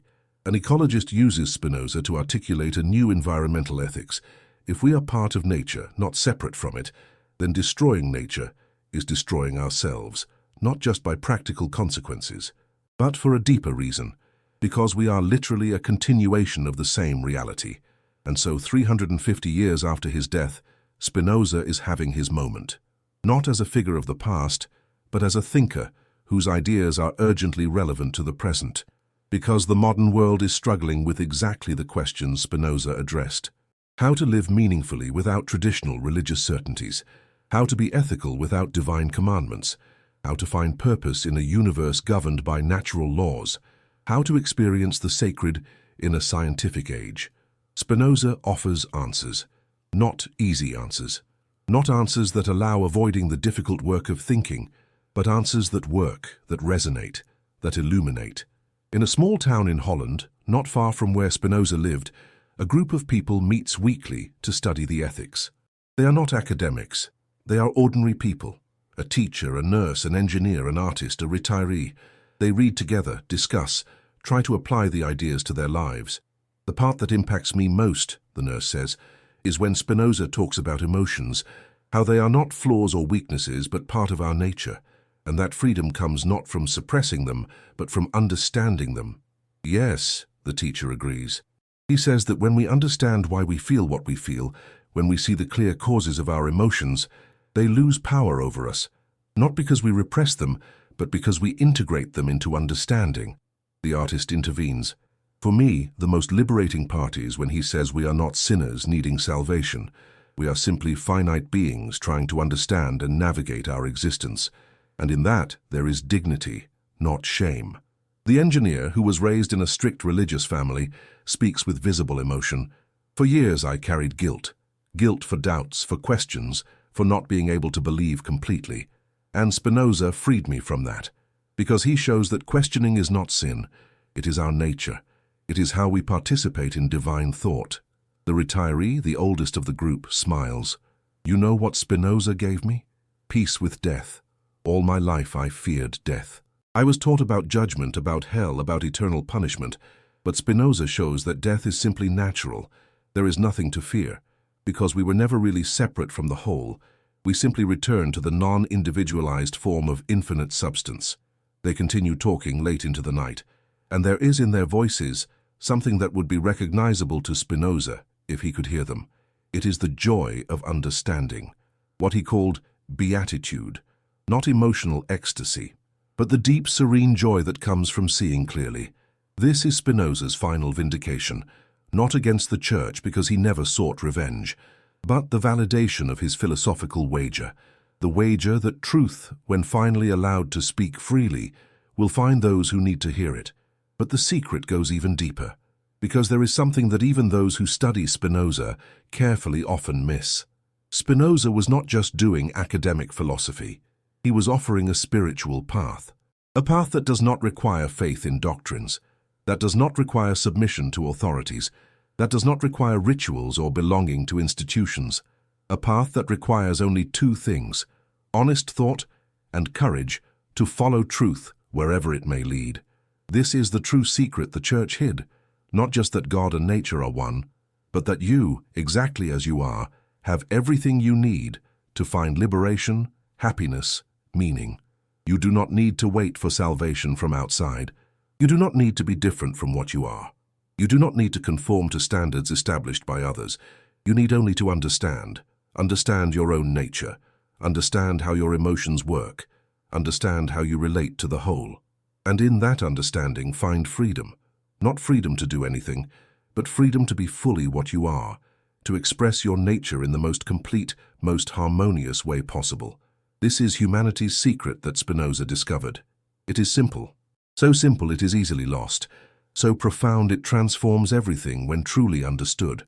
You are divine, not metaphorically, not as future aspiration, but literally, now, as you are. You are a form through which the infinite expresses itself, a perspective through which the universe knows itself, a thought in the mind of God. And when you fully understand this, when this becomes not just an idea but living realization, everything changes. You can no longer diminish yourself. You can no longer accept authorities that tell you that you are unworthy. You can no longer live in fear of external judgments, because you know, you see, you understand. And in that understanding, you are free. This is the secret. This is what the Church hid. This is what Spinoza revealed. There is a story few know, a story that was deliberately erased from official records, but survived in fragments, in whispers, in documents, hidden in private archives. It is the story of a secret meeting that happened in 1674, 3 years before Spinoza's death. The meeting was convened by a Vatican cardinal, a man of unusually open mind for his position. He had secretly read copies of the theological political treatise and was deeply disturbed, not by the blasphemy of the ideas like his colleagues, but by the possibility that they were true. He sent a messenger to Spinoza, not a threat, not a summons for judgment, but an invitation to a private secret dialogue where they could honestly discuss the deepest questions. Spinoza, surprisingly, accepted. The meeting took place in an isolated villa on the outskirts of Rome. Only the 2 men were present. No scribe, no witnesses, just 2 minds, 2 worldviews, meeting on neutral ground. The cardinal began, "Mr. Spinoza, I have read your writings, and I must confess there is in them a logic I cannot easily refute, but there are also implications that terrify me. If what you say is true, if God and nature are really one, then what happens to everything we have built? To the Church? To the faith of millions?" Spinoza responded calmly, "Your Eminence, truth does not care about our constructions. It does not care about our institutions. It simply is. And our choice is not between accepting truth or preserving our institutions. Our choice is between living in truth or living in a lie." But sometimes, the cardinal argued, a useful lie is better than a destructive truth. If my vision of God gives hope to millions, if it comforts the dying, if it gives purpose to the lost, would it not be cruel to destroy that? Spinoza was silent for a long moment. When he spoke, his voice carried both compassion and firmness. "Your Eminence, what you call hope is often fear in disguise. Hope to avoid hell, hope to gain paradise. It is not love of God. It is negotiation with God. And that is not true spirituality. It is commercial transaction elevated to the cosmic." The cardinal felt the blow of these words, because he recognized in them a truth he himself had intuited, but never admitted. "Then what do you offer in its place?" he asked. "What consolation do you give to the dying? What hope do you give to the desperate?" "I offer," Spinoza responded, "the truth that there was never anything to fear. Death is not punishment. It is simply transformation, the individual form returning to infinite substance. And as for the desperate, I offer the understanding that their despair comes from false expectations, from desires based on illusions. When they understand the true nature of reality, despair dissolves not because the situation changes, but because the perspective changes." The cardinal stood, walking to the window. Outside, the Italian countryside stretched under the afternoon sun. Everything so beautiful, so ordered, so perfectly natural. "You know what disturbs me most?" he said without turning. "It is not that you might be wrong, it is that you might be right. Because if you are right, then I have dedicated my life to perpetuating an illusion. Then all the saints, all the martyrs, all the faithful throughout the centuries were mistaken." Spinoza approached, standing beside the cardinal at the window. "Not mistaken," he said softly. "They experienced something real, love, devotion, transcendence. But they interpreted through the categories available in their culture. They called encounter with personal God what was actually understanding of the divine nature of reality. They were not wrong in their experiences. They were just using the wrong language to describe them." The cardinal turned to look Spinoza in the eyes. "And you are certain, absolutely certain of your philosophy?" Spinoza shook his head. "I have no absolute certainty. Absolute certainty is impossible for finite minds. But I have the greatest certainty possible for a human being, the certainty that comes from rigorous reasoning, from careful observation, from deep reflection. And most important, my philosophy works. It produces peace, produces ethics, produces joy, not the superficial joy of illusion, but the deep joy of understanding." The cardinal sighed deeply. "You know what I will do? Nothing. I will not condemn you publicly. I will not promote your writings. I will simply keep this conversation as a secret, because I do not have the courage to do what you did. I do not have the courage to live completely in truth. And that Spinoza said gently, is understandable. Few have, but perhaps you can do something small. When you judge others for heresy, when you condemn thinkers for questioning, remember this conversation. Remember that perhaps they too have seen something true. The cardinal nodded slowly. I will do that. It is the least I can do. They said goodbye that afternoon. They never met again. The cardinal returned to Rome to his life of rituals and dogmas, carrying a secret he would never reveal. Spinoza returned to Amsterdam, to his lenses and his philosophy, knowing he had planted a seed, even if small, in the heart of the institution that most opposed him. But there is another part of this story, a part that was only discovered centuries later, when the cardinal's private archives were finally opened. Because the cardinal, despite his decision to do nothing publicly, did something in private. He began to write, not for publication, just for himself. A philosophical diary where he struggled with Spinoza's ideas, trying to reconcile them with his faith, or at least understand why he could not simply reject them. August 15, 1674, one entry says, I cannot stop thinking about what Spinoza said about God and nature being one. Today, during Mass, while elevating the host, I found myself thinking, if God is in everything, then God is in this bread as much as in heaven. So what makes this bread special? The consecration, or simply our attention, our recognition of the divine that was always there? September 3, 1674. Spinoza said death is not punishment. I visited a dying man today, a good man, but terrified by the judgment he believes is coming. I tried to comfort him with promises of divine mercy. But as I spoke, I thought, what if Spinoza is right? What if this man is suffering unnecessarily, terrified by a fantasy we created? Would it be crueler to tell the truth, or to continue the illusion? October 22, 1674. I am beginning to see God in places I never saw before. Not just in churches, not just in prayers, but in a bird singing, in a mathematical equation, in a child's face. Spinoza would say this is seeing correctly. The church would say I am losing my faith. But I feel I am finding something deeper. Page after page, the cardinal struggles. He never completely abandons his official faith, but he also never manages to completely discard what Spinoza showed him. He lives in a state of constant tension between two worlds. The last entry, written days before his death in 1690, is particularly moving. I am dying, and I discovered something. I am not afraid. I always thought my faith would give me peace in death. But the peace I feel now does not come from hope of paradise. It comes from something Spinoza planted in me, the understanding that I was never really separate from God, that this life was a form of God expressing himself, and death will simply be another form. Not better, not worse, just different. Spinoza was right, and I spent my life defending what was wrong. But perhaps this too is necessary. Perhaps humanity needs to pass through its illusions before being ready for truth. Perhaps my role was to preserve the illusion until the world was ready to abandon it. If there is any consciousness after death, if there is any way for me to know, I hope to discover that Spinoza and I were both right. He about the nature of God, I about the necessity of compassion for those who cannot yet see. This story of the cardinal now circulates among Spinoza scholars. Some doubt its authenticity. Others see it as evidence that even within the church, there were those who recognized the truth of what Spinoza was saying.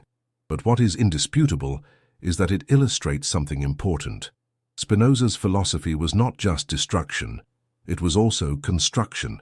It destroyed illusions, yes, but it built something in their place, a different spirituality, a different ethics, a different way of relating to reality. And this way was no less profound than traditional religion. In many ways it was more profound, because it did not depend on unverifiable promises about afterlife. It did not depend on threats of punishment. It did not depend on external authorities saying what to believe. It depended only on understanding, on seeing clearly, on recognizing the nature of reality and living in accordance with it. And this form of spirituality, based on understanding instead of faith, on reason instead of authority, on immanence instead of transcendence, was destined to grow. Slowly, imperceptibly, but inevitably, because once you see that God and nature are one, you cannot unsee. Once you understand that you are part of the divine, you cannot ununderstand. Once you experience the freedom that comes from living in truth, You cannot voluntarily return to the prison of illusion. This is the power of Spinoza's ideas. Not that they are easy, not that they are comfortable, but that they are liberating. And liberation, once experienced, cannot be completely undone. There is a story few know, a story that was deliberately erased from official records, but survived in fragments, in whispers, in documents hidden in private archives. It is the story of what happened in the years immediately following Spinoza's death, a story of how his ideas, despite all attempts at suppression, began to spread like wildfire through the intellectual underground of Europe. In a basement in Amsterdam, 1678, a group of men gather in secret. They are printers, booksellers, some philosophers. They hold in their hands the manuscript of the Ethics, recently smuggled out of Spinoza's residence by his friends. "This will destroy us if we are caught," one of them says, his hands trembling as he holds the pages. "Then we will be destroyed," another responds. "But this needs to be published. The world needs to see what this man discovered." They work through the night, setting type by candlelight. Each page is a risk. Each word could mean imprisonment or worse. But they continue. Within weeks, copies begin to circulate. No publisher listed, no author named. Just the text itself, stark and revolutionary. And the reaction is exactly what they feared and expected. The book is immediately condemned by every religious authority in Europe. Catholic, Protestant, Jewish, all united in their horror at what Spinoza has written. But something unexpected happens. The condemnation itself spreads awareness. People who would never have heard of the book now desperately want to read it. What could be so dangerous that all religions agree it must be suppressed? In Paris, a young woman from an aristocratic family obtains a copy through underground channels. She reads it in secret, late at night, by candlelight in her locked room. What she finds transforms her, because Spinoza speaks to something she always felt but could never articulate. The sense that the God she was taught to worship, distant, judgmental, capricious, could not be the true nature of divinity. She begins to write letters to other women of her class, carefully coded, discussing these ideas. A network forms. Women who, excluded from official philosophical circles, create their own space for thinking the unthinkable. One of her letters, preserved by chance, says, "We are told we are lesser beings created from Adam's rib, prone to sin, needing male authority to guide us. But Spinoza shows that we are all equally expressions of the infinite substance. There is no hierarchy in nature, no divine mandate for male dominance, only human conventions masquerading as divine law." This is dangerous thinking. More dangerous, perhaps, than anything in the ethics itself, because it threatens not just religious authority, but social order. If all humans are equal expressions of God, then what justifies kings? What justifies slavery? What justifies the subjugation of women? The ideas are spreading beyond what anyone anticipated, beyond what can be controlled. In London, a secret society forms. They call themselves the Spinozists, though they meet in absolute secrecy. Among them are scientists, merchants, even some clergy who have lost their faith but cannot admit it publicly. They discuss not just philosophy, but practical implications. If Spinoza is right, how should society be organized? How should laws be written? How should people treat each other? One member, a legal scholar, proposes something radical. If there is no divine law, only natural law, then our legal systems need complete reformation. We cannot base law on revelation or religious texts. We must base it on reason, on what actually promotes human flourishing. Another member, a scientist, adds, "And we must separate the search for truth from religious authority. Science must be free to investigate nature without fear of contradicting scripture, because nature is God and studying it is the truest form of worship." These ideas are revolutionary. They are the seeds of what will become the Enlightenment, the foundation of modern secular society. But in 1678, they are dangerous heresies. The authorities are not blind to what is happening. Spies infiltrate the groups. Arrests begin, but the ideas cannot be arrested. They have escaped containment. In a monastery in Spain, a young monk makes a discovery. In the restricted section of the library, supposedly containing only approved theological texts, he finds a hidden compartment. Inside, a copy of the Ethics. He knows he should report it immediately. Instead, he begins to read. Night after night, he sneaks back to the library. And with each page his certainty crumbles. Everything he was taught, everything he believed, is being systematically dismantled by rigorous logic. He reaches Proposition 15 of Part 1. Whatever is in God, and nothing can be or be conceived without God. He stops, reads again, and suddenly understands.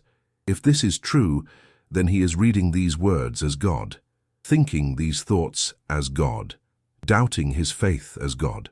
Because there is no separation. There never was. It is terrifying and liberating at the same time. He makes a decision. He will copy the entire book by hand, will hide copies throughout the monastery in places only he knows, so that future monks, future seekers will find them. It takes him months.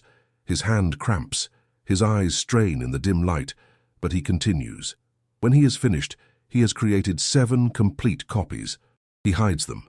One behind a loose stone in the chapel, one in a hollow statue, one buried in the garden, others in places even more obscure. Then he does something that would have been unthinkable months before. He leaves. Simply walks out of the monastery, abandoning his vows, his community, his entire identity, because Spinoza taught him, you are not who they told you to be. You are not a sinner needing salvation. You are an expression of infinite substance, capable of understanding, of choosing, of creating your own path. Years later, one of his hidden copies will be found, then another, then another. Each discovery sparking new minds, new questions, new transformations. But there is also resistance. Fierce, organized, violent resistance. A coalition forms among religious authorities, Catholic bishops, Protestant ministers, Jewish rabbis, traditional enemies united by common threat. They call it the Committee for the Preservation of Faith. Their mission: identify and destroy every copy of Spinoza's works, identify and punish everyone who reads them. They are remarkably effective. Thousands of books are burned, hundreds of people are imprisoned, some are executed. But they face an impossible task, because Spinoza's ideas have a peculiar quality. Once understood, they cannot be forgotten.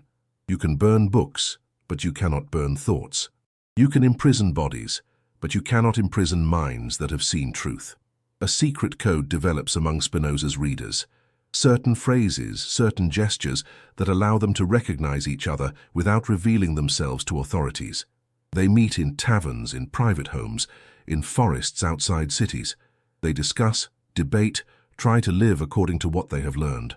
One such group, meeting in a basement in Hamburg, is raided. Most escape, but 3 are caught. They are brought before an ecclesiastical court.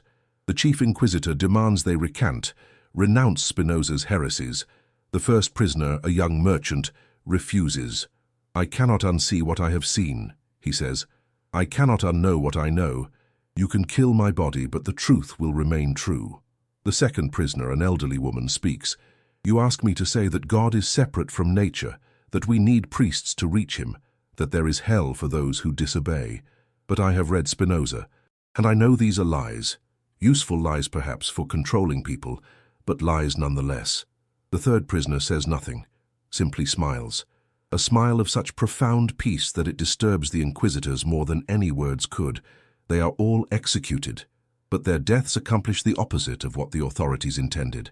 Because word spreads, people died rather than renounce Spinoza, died for the truth that God and nature are one, died for the freedom that comes from understanding. And martyrs create movements. In the Vatican, in the deepest archives, a special section is created. It contains all the confiscated copies of Spinoza's works, hundreds of them. The official purpose: to keep them safe from public eyes. The unofficial purpose: to study them, to understand them, to find ways to refute them. But something unexpected happens. The scholars assigned to refute Spinoza keep coming to a disturbing conclusion. His arguments are sound. His logic is impeccable. The only way to reject his conclusions is to reject reason itself. Secret reports are written to the Pope. Your Holiness, we have studied the heretic's philosophy extensively, and we regret to inform you that we cannot find logical flaws in his reasoning. We can only reject his conclusions by asserting that revelation supersedes reason. But this is precisely what he challenges, the validity of claimed revelation. Another report, more desperate. The danger of Spinoza is not that he is obviously wrong, it is that he might be right. And if he is right, then everything we have built for 2,000 years is built on false premises. The Pope, reading these reports, makes a decision. The most dangerous decision: absolute suppression, not just of the books, but of the very name. An edict goes out. Spinoza's name is not to be spoken. His ideas are not to be discussed, even to refute them. It is as if he never existed, but you cannot erase what has already been thought, cannot suppress what has already been understood. By 1680, just 3 years after Spinoza's death, his ideas have reached places he never imagined. In the American colonies, a Quaker community reads the Ethics and recognizes in it echoes of their own inner light theology. If God is in all things, then God is in each person. No need for priests, no need for rituals. Just direct communion with the divine nature within. In India, a Jesuit missionary who has read Spinoza in secret finds himself unable to preach effectively, because he sees in Hindu philosophy, particularly in Advaita Vedanta, the same truth Spinoza articulated, that the individual self and ultimate reality are not separate. He writes in his private journal, "I came here to convert pagans, but I find they already know what Spinoza discovered through reason, that Atman and Brahman are one, that the individual soul and universal soul are the same. Different words, same truth. How can I call this paganism when it aligns with the deepest philosophical insight Europe has produced? In China, a copy of the Ethics, translated into Latin, reaches a Confucian scholar. He reads it and laughs, not in mockery, but in recognition. This Western philosopher discovered what Laozi taught 2,000 years ago. He tells his students that the Tao that can be named is not the eternal Tao, that to be one with nature is to be one with heaven. He just used different words, different arguments, but the insight is the same. The truth Spinoza articulated is revealing itself to be universal, not Western or Eastern, not Jewish or Christian or Buddhist or Hindu, simply true. And this universality makes it impossible to suppress, because it keeps being rediscovered independently by anyone who thinks deeply enough about the nature of reality. Back in Amsterdam, Spinoza's friends maintain a small shrine in the house where he died. Not a religious shrine, he would have hated that, but a place where his memory is preserved, where his few personal effects are kept. People come, quietly, 1 or 2 at a time, to see where he lived, where he worked, where he died. An old rabbi comes. He was one of those who voted to excommunicate Spinoza decades ago. Now near his own death, he comes to pay respects. He stands in the room where Spinoza died, tears streaming down his face. "We were wrong," he whispers to no one in particular. "I was wrong. He saw something we could not see, and we punished him for our blindness." One of Spinoza's friends, who happens to be there, approaches gently. He understood, the friend says. He held no anger. He knew that people act according to their nature, according to their understanding, and he knew that one day when humanity was ready, what he saw would be seen by others. The old rabbi nods. Is that in his books? This forgiveness? It is the foundation of his philosophy. To understand all is to forgive all, because when you truly understand why people do what they do, the chain of causes that led to their actions, you cannot hold anger, only comprehension. The rabbi stays for hours, reading passages from the Ethics that the friend shows him, and gradually something shifts in his understanding. When he leaves, he is not the same man who entered. This is the pattern repeating across Europe. One by one, minds are transformed, not always completely, not always immediately, but transformed. And each transformed mind transforms others, not through preaching, not through conversion, but through being different, through living with a peace, a clarity, a freedom that others notice and want to understand. "What has changed in you?" people ask. "I read Spinoza," comes the answer, and so the name spreads, despite all attempts to suppress it. The ideas spread, despite all attempts to destroy them. Because Spinoza discovered something that cannot be undiscovered, that we are not separate from the divine, that understanding liberates, that truth has power beyond any institutional authority. This is the secret spreading across Europe in those years after his death, not just in books, but in lives, in people who walk differently, think differently, love differently. because they have seen what Spinoza saw. The Church thought it could suppress this by suppressing the books. But the books were never the real danger. The real danger was the truth itself. And truth, once seen, propagates through minds like light through crystals, refracting, reflecting, but always illuminating. Decades pass. The year is now 1720. Spinoza has been dead for 43 years, and something remarkable is happening. In coffeehouses across Europe, in London, Paris, Amsterdam, Berlin, people are discussing ideas that would have been unthinkable a generation ago, not in secret anymore, openly. The separation of church and state, freedom of conscience, the primacy of reason over revelation, religious tolerance. Few of them know these ideas trace back to Spinoza. His name is still dangerous, still officially suppressed, but his thoughts have been absorbed, repackaged, made respectable by thinkers who came after him. John Locke writes about natural rights and the limits of government authority. He never cites Spinoza, too dangerous, but scholars can trace the influence. Voltaire writes devastating critiques of religious intolerance. When asked where he got his ideas, he deflects. But in his private letters, he admits, "I have read the treatise. It changed everything. The Enlightenment is blooming." And at its root, largely unacknowledged, is Spinoza's radical vision that reason, not revelation, should guide human life. But there is something else happening too. Something Spinoza anticipated, but perhaps did not fully predict.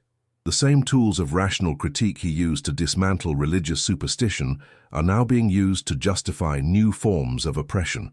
Colonial powers use reason and civilization to justify conquest. Slave traders use pseudo-scientific arguments to justify human bondage. Philosophers speak of rational hierarchies between races, between men and women. This is not what Spinoza taught. His philosophy led to equality. All are equal expressions of infinite substance. But his method, rigorous reason, is being corrupted, used to dress up old prejudices in new language. In a salon in Paris, a group of intellectuals debate this very problem. Spinoza freed us from religious dogma, one argues, but he did not tell us what to do with that freedom. And so we fill the void with new dogmas, supposedly rational but no less oppressive. A woman in the group, one of the few women allowed in such discussions, responds sharply, "That is not Spinoza's failure, that is ours. He showed us how to think. He showed us that all claims to truth must be examined, tested, verified. But we examine religious claims while accepting social prejudices without question. We use his method selectively, only where it suits us." But how do we know which way is correct, another asks. Spinoza said everything follows necessarily from the nature of God. Does that include slavery? Does that include inequality? The woman shakes her head. You misunderstand. Spinoza said we must understand causes. Well, examine the causes of slavery. Is it based on understanding of human nature? No. It is based on greed, on convenience, on the desire of some to profit from others' labor. And when you truly understand human nature, that we are all expressions of the same substance, slavery becomes impossible to justify. So reason, properly used, leads to justice. Spinoza would say, reason properly used leads to understanding, and understanding leads to acting in ways that promote flourishing, both our own and others. Because when you understand that harming another is harming yourself, not metaphorically but literally, because there is no real separation, you cannot do it. The debate continues for hours, and this is happening in salons, in universities, in coffee houses across Europe. Spinoza's ideas being tested, challenged, applied, misapplied, refined. But there is also a counter-movement, a romantic reaction against the Enlightenment's emphasis on reason. Poets and artists argue that Spinoza's philosophy, for all its logical beauty, misses something essential: the human heart, emotion, the non-rational aspects of existence. A young poet in Germany writes, "Spinoza killed God and left us with equations. He explained the universe and drained it of mystery. He gave us freedom from superstition, but took away the sacred." An older philosopher responds in a published letter, "You did not read Spinoza carefully. He did not drain the universe of mystery. He showed that the rational order itself is the mystery, that the fact that we can understand reality through reason is itself wondrous. And as for the sacred, Spinoza did not remove it. He universalized it. In traditional religion, only some things are sacred. Certain places, texts, rituals. Spinoza said, everything is sacred. Every atom, every moment, every thought. How is that less reverential? But the poet is not convinced. Numbers and propositions do not move the soul. Love moves the soul. Beauty moves the soul. Music, poetry, art. These reach truths that logic cannot touch. The philosopher concedes partially. You are right that different paths exist to truth. Spinoza took the path of reason. Artists take other paths. But all genuine paths, if followed far enough, lead to the same place. Recognition of the unity of all things. This debate, reason versus emotion, logic versus intuition, science versus art, will continue for centuries. But what both sides often miss is that Spinoza himself experienced something beyond mere intellectual understanding. His intellectual love of God was not cold calculation. It was joy, profound, transformative joy that comes from seeing clearly, from understanding deeply, from recognizing one's place in the infinite whole. He did not separate mind and heart. He showed they are one. That true understanding generates emotion, and true emotion deepens understanding. Meanwhile, in the Catholic Church, a crisis is brewing. More and more clergy, especially younger ones, are reading Spinoza in secret and finding they cannot maintain belief in traditional doctrines while accepting his arguments. A young Jesuit writes to his superior, "Father, I am troubled. I have studied Spinoza to better refute him, but I find I cannot. His proof that miracles are impossible is logically sound. His demonstration that Scripture is human, not divine, is historically accurate. His vision of God as nature is more coherent than our doctrine of a transcendent creator. What am I to do? I took vows to serve a church whose teachings I now believe are false." The superior's response is telling, "My son, you are not the first to face this crisis, nor will you be the last. Many of us carry this burden. We see the truth of Spinoza's philosophy, but we also see the good the church does, the comfort it provides to billions. Perhaps the church's doctrines are not literally true, but they are useful truths. They give meaning to the masses who cannot handle philosophical complexities, and for that reason, they deserve to be preserved, even by those of us who no longer believe them." The young Jesuit is not satisfied with this answer, but is that not dishonest? Is that not the very hypocrisy Christ condemned? "It is practical," the superior responds. "The world is not ready for Spinoza's truth. Perhaps it will never be. And in the meantime, people need their comforts, their rituals, their sense of divine protection." This exchange, preserved in archives, reveals the Church's strategy. Acknowledge Spinoza privately, suppress him publicly. Maintain the fiction while knowing it is fiction.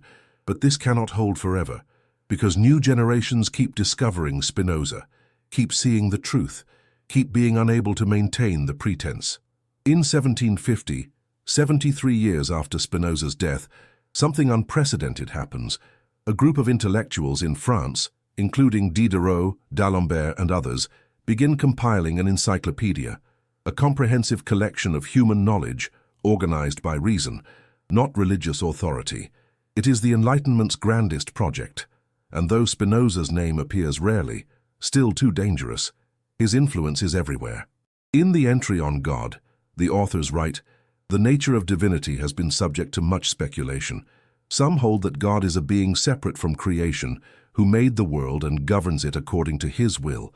Others hold that God and nature are ultimately one, that divine essence permeates all existence, and we do not presume to settle this question, but we note that the second view eliminates many logical contradictions that plague the first."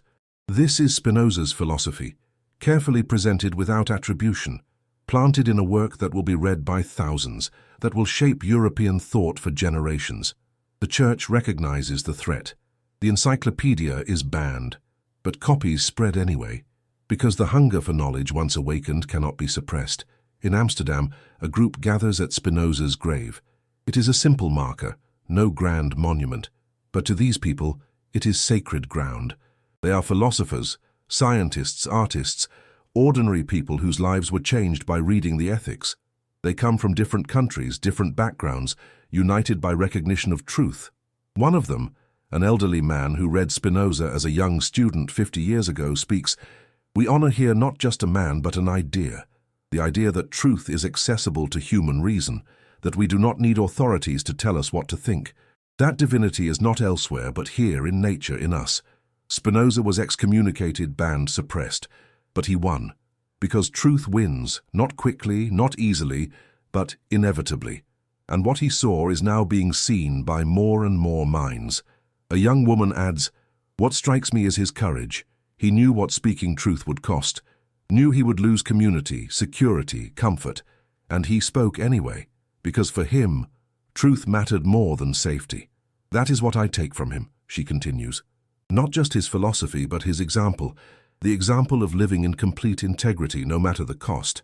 They stand in silence for a while. Then, one by one, they place stones on his grave, a Jewish tradition. Each stone a mark of respect, of gratitude, of recognition. When they leave, the grave is covered with stones. A quiet testament that Spinoza, the excommunicated heretic, is remembered, is honored, is recognized as one who saw and spoke truth. The year is 1800. Over a century has passed since Spinoza's death, and the world he helped create is coming into being. In America, a new nation is founded on principles that echo his philosophy: separation of church and state, freedom of conscience, government based on reason rather than divine right. Thomas Jefferson owns a copy of the Ethics. He never admits it publicly, too controversial, but his private letters reveal deep engagement with Spinoza's ideas. When Jefferson writes about self-evident truths and inalienable rights, scholars can trace the lineage back to Spinoza's natural philosophy, rights that flow from human nature itself, not granted by God or king. In Germany, a philosophical revolution is underway. Kant, Fichte, Schelling, Hegel, all wrestling with Spinoza's vision of reality as a unified whole. Hegel writes, "To be a philosopher, one must first be a Spinozist." He means that anyone who thinks deeply about reality must pass through Spinoza's insight that substance is one, that apparent multiplicity arises from a fundamental unity. Some build on this insight, others try to overcome it, but none can ignore it. But there is also something troubling happening, something Spinoza perhaps did not foresee. His philosophy of determinism, that everything follows necessarily from the nature of God, is being used to justify fatalism. If everything is determined, some argue, then there is no point in trying to change anything. Whatever will be, will be. This is a misunderstanding, but a dangerous one, because it leads to passivity, to acceptance of injustice, to surrender of human agency. A Spinozist scholar in Amsterdam publishes a pamphlet to counter this. To say everything is determined is not to say we should do nothing. It is to say we should understand. When we understand the causes that lead to suffering, to injustice, to conflict, we can work with those causes, modify them, redirect them. Spinoza never taught passivity. He taught active understanding. He taught that freedom comes not from escaping causes, but from comprehending them so fully that we can work with them intelligently. A farmer does not plant seeds whenever he wishes, ignoring seasons and weather. He understands the causes, soil, sun, rain, and works with them. Similarly, we do not change society by ignoring causes, but by understanding them and acting accordingly. The pamphlet circulates widely, but the misconception persists because determinism is difficult to understand correctly. Most people swing between two extremes. Either everything is random and we are completely free, or everything is determined and we are helpless puppets. Spinoza offered a third way. Everything is determined, and precisely because we can understand those determinations, we can act effectively.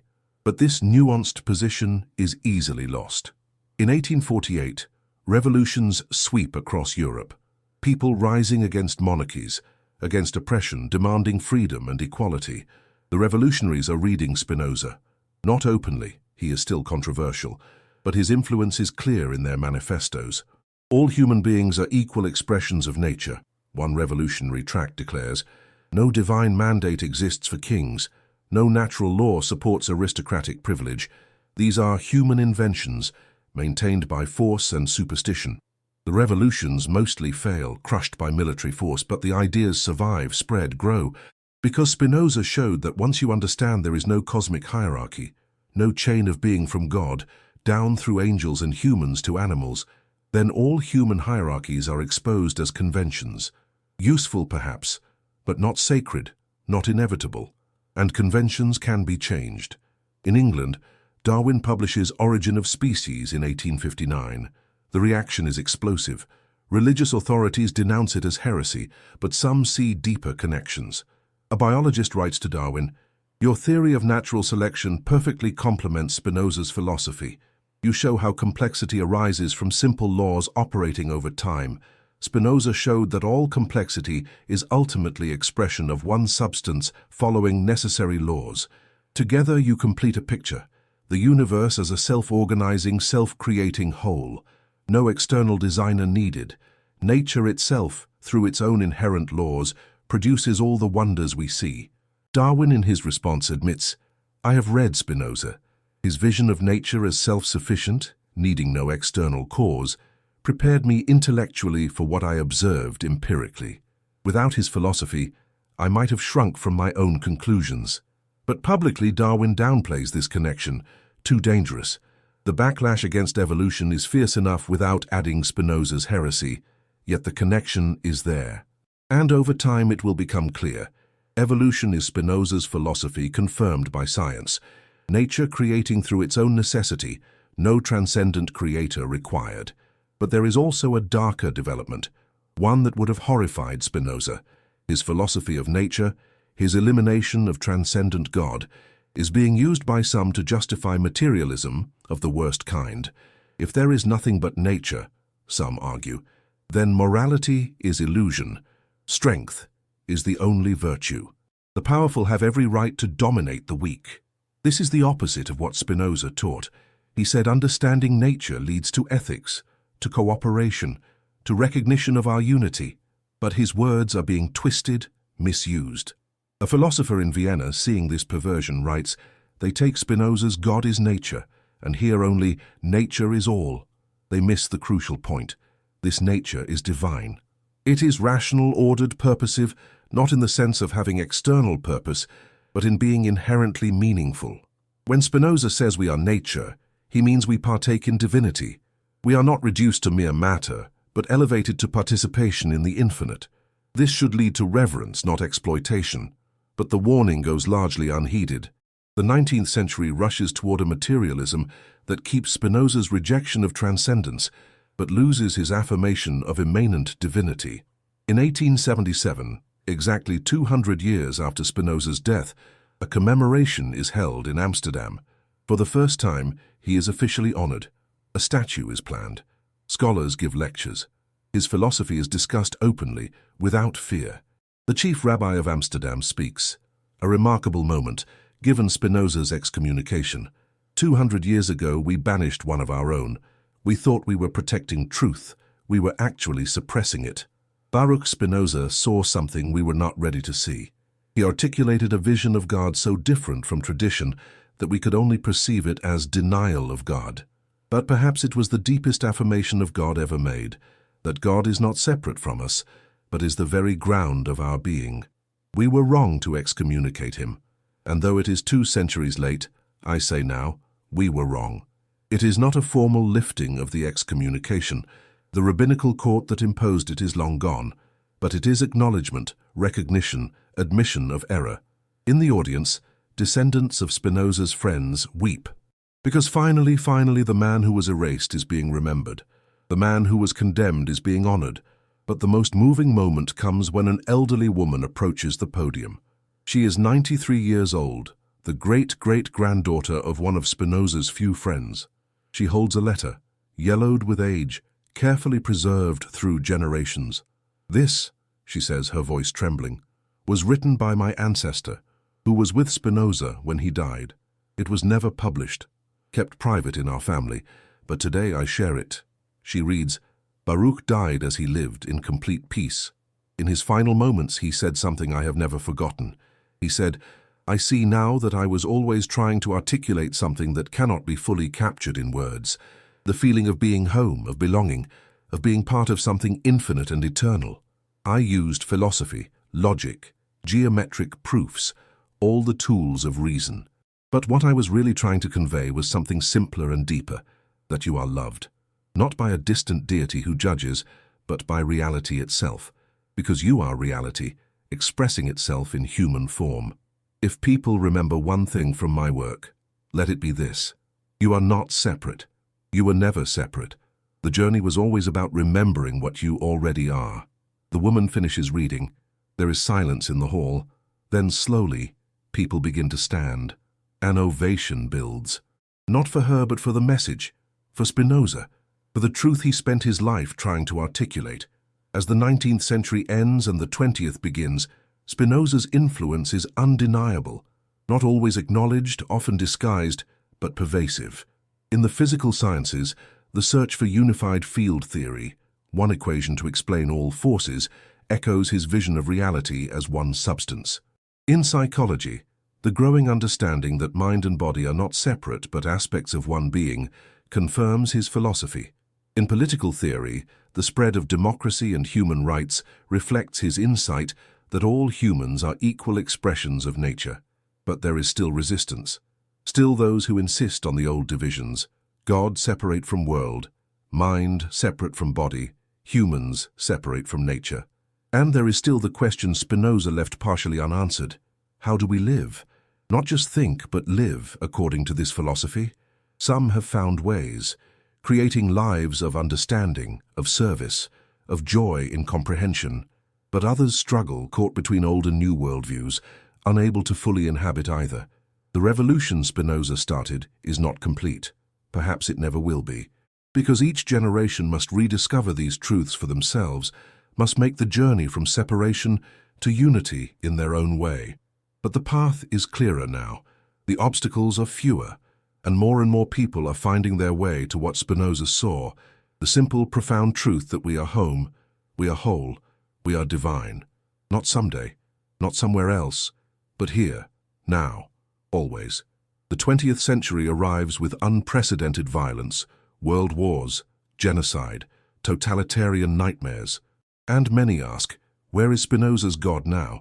Where is the rational order, the divine nature in such horror? A philosopher in a concentration camp 1944 scratches words on a scrap of paper hidden in his clothing. Spinoza said everything follows necessarily from God's nature. Does that include this systematic destruction of human beings, this evil so vast it defies comprehension?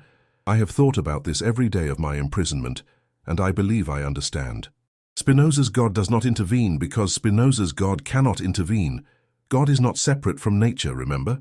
God is nature, and nature includes human freedom, the freedom to understand or to remain ignorant, to love or to hate, to build or to destroy.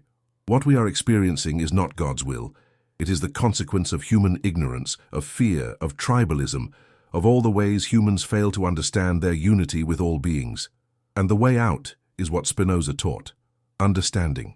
When we understand what causes hatred, what causes fear, what causes the need to create others to destroy, when we truly understand these causes, we can begin to address them. Spinoza's philosophy does not explain away evil. It explains how evil arises from ignorance and how it can be overcome through knowledge. The philosopher does not survive the camp, but his note does, discovered by liberators, preserved, published after the war. It becomes crucial for post-war attempts to understand how such horror could happen and how to prevent it from happening again. In the 1960s, a new generation discovers Spinoza. Young people rejecting traditional religion, but seeking something deeper than mere materialism. A student in California reads the Ethics and writes to a friend, "I've found it, what I've been looking for." Spinoza shows how you can reject organized religion's lies without becoming spiritually empty. How you can affirm science and reason while still experiencing the sacred. When he says God is nature, I feel it. When I look at trees, at stars, at my own hand, I see divinity, not metaphorically, literally. It's all the same substance, expressing itself infinitely. This generation tries to live Spinoza's philosophy. Communes form around principles of unity with nature. Meditation practices develop to experience the non-separation of self and universe. Some of it is naive. Some of it gets lost in drugs and counterculture excess, but some of it is genuine, real attempts to embody the understanding that Spinoza articulated. Meanwhile, in academia, Spinoza scholarship explodes. Hundreds of books, thousands of articles, analyzing every aspect of his philosophy. But something is missing. The scholarship is often dry, technical, focused on logical minutiae. It misses what Spinoza was really doing, offering a path to human flourishing. A professor, frustrated by this, writes, "We have turned Spinoza into a museum piece. We analyze his arguments about substance and attributes, about modes and affects. We debate whether he was a pantheist or a panentheist, and we completely miss the point." Spinoza was not offering abstract metaphysics. He was offering a way of life. When he called his masterwork ethics, he meant it. This is about how to live well, how to be free, how to find happiness. We need to stop just studying Spinoza and start practicing Spinoza. Stop asking what he meant and start asking, is he right? And if he is, what does that mean for how I live today? This call for a more practical, lived Spinozism gains traction. Groups form to not just read the ethics, but to attempt living according to it. They discover something. It's hard, very hard, to actually see yourself as mode of infinite substance, not as separate individual. To actually live without fear of divine punishment or hope of divine reward. To actually base ethics on understanding rather than commandment. These are not intellectual positions easily adopted. They require transformation of one's entire way of being. In 1977, 300 years after Spinoza's death, something remarkable happens. The chief rabbi of Amsterdam formally lifts the excommunication. After 3 centuries, Spinoza is welcomed back into the Jewish community. The ceremony is held in the same synagogue where he was expelled. The current chief rabbi speaks, "In 1656, our predecessors believed they were protecting Judaism by expelling Baruch Spinoza. They saw his ideas as threat to faith, to community, to tradition. But 300 years of perspective show us differently. Spinoza was not destroying Judaism. He was deepening it, taking the profound insights of our tradition, that the divine is one, that understanding is sacred, that humanity has dignity, and thinking them through to their logical conclusion. We erred in seeing difference as threat. We erred in protecting tradition by suppressing thought. Today we acknowledge that error and welcome Spinoza's spirit back into our community. It is a powerful moment, but also in some ways too late, because Spinoza no longer belongs to just Judaism. His philosophy has become universal, property of all humanity. As the 20th century ends, a new development emerges, the dialogue between Spinoza and quantum physics. Physicists discover that at the quantum level, particles are not separate, independent entities. They are entangled, interconnected in ways that defy classical logic. A physicist writes, "Spinoza said that separation is illusion, that all things are modifications of one substance." Quantum mechanics seems to confirm this. At the deepest level, reality is not made of separate things, but of a unified field, a web of relationships. The observer and observed are not separate. Mind and matter are not separate. All the divisions we perceive are emergent properties, useful approximations but not fundamentally real. Spinoza saw this through pure reason. We are discovering it through experiment, different methods, same truth. This creates excitement among both physicists and philosophers. Could it be that Spinoza's 17th century metaphysics is actually correct? That his vision of reality as unified substance is not just philosophy but physics? But others caution against too quick identification. Spinoza and quantum mechanics may point in similar directions, but we must be careful not to simply map one onto the other. Spinoza's substance is not the quantum field. His philosophy is richer, more comprehensive. Still, there is a convergence worth exploring. Science and philosophy approaching the same truth from different angles. In the final years of the 20th century, environmental crisis becomes impossible to ignore, and Spinoza's philosophy gains new relevance. An environmental philosopher writes, "Our ecological crisis stems from the illusion of separation. We see ourselves as separate from nature, able to exploit it without consequence. This is precisely the illusion Spinoza dismantled. When you understand that you are nature, that God or nature includes you, then harming nature is harming yourself, not as future consequence, but as present reality." We need Spinoza now more than ever, not as abstract philosophy, but as lived reality. We need to actually feel viscerally our unity with all life. Only then will we change our behavior. Environmental movements begin incorporating Spinozist ideas. Deep ecology, with its emphasis on the intrinsic value of all nature, echoes his philosophy. Gaia theory, seeing Earth as a unified living system, resonates with his vision of nature as divine. But there is tension too, because Spinoza's philosophy, while showing unity with nature, also emphasizes human capacity for understanding and transformation. Some environmentalists want to go back to nature. Spinoza would say, understand nature, including human nature, and act accordingly. It's not about regression but progression, not about denying human uniqueness, but understanding it as part of natural process. As the millennium turns, a conference is organized, Spinoza for the 21st century. Philosophers, scientists, artists, spiritual teachers from around the world gather. The question, what can Spinoza offer to our contemporary crises? A neuroscientist presents research on how meditation practices based on Spinozist principles affect the brain. When people genuinely experience non-separation, specific neural patterns emerge. The sense of bounded self decreases, connection with others increases. A psychologist discusses Spinozist therapy, helping people understand the causes of their emotions and thereby gain freedom from destructive patterns, not suppressing emotions but comprehending them. A political theorist explores how Spinoza's vision of equality could address modern inequality. If we truly grasped that all are equal modifications of one substance, could we tolerate the vast disparities we now accept? An artist shows works inspired by Spinoza's God, not traditional religious art, but contemporary expressions of unity, of the divine in the everyday, of infinity in the finite. The conference concludes with a realization: Spinoza is not just relevant to the 21st century.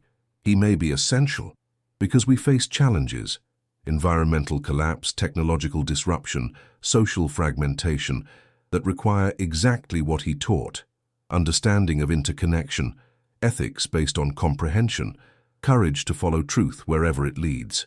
Early 21st century.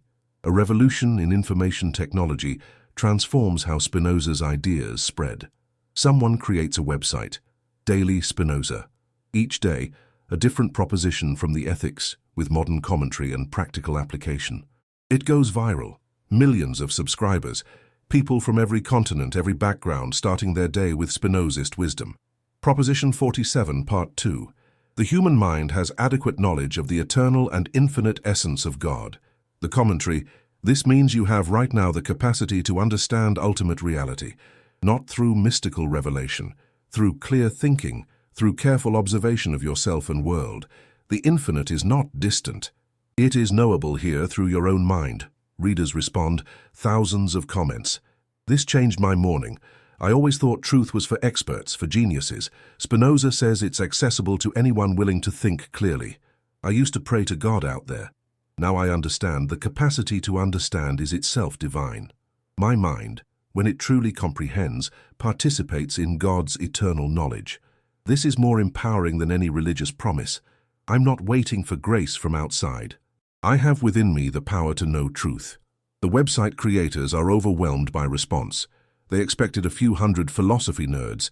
Instead, they've tapped into a hunger, people desperate for meaning that doesn't require suppressing reason. But there is pushback. Religious fundamentalists launch counter-websites. Spinoza teaches pride, that humans can know God through their own power. This is the original sin of Eden. The serpent's lie: you shall be as gods.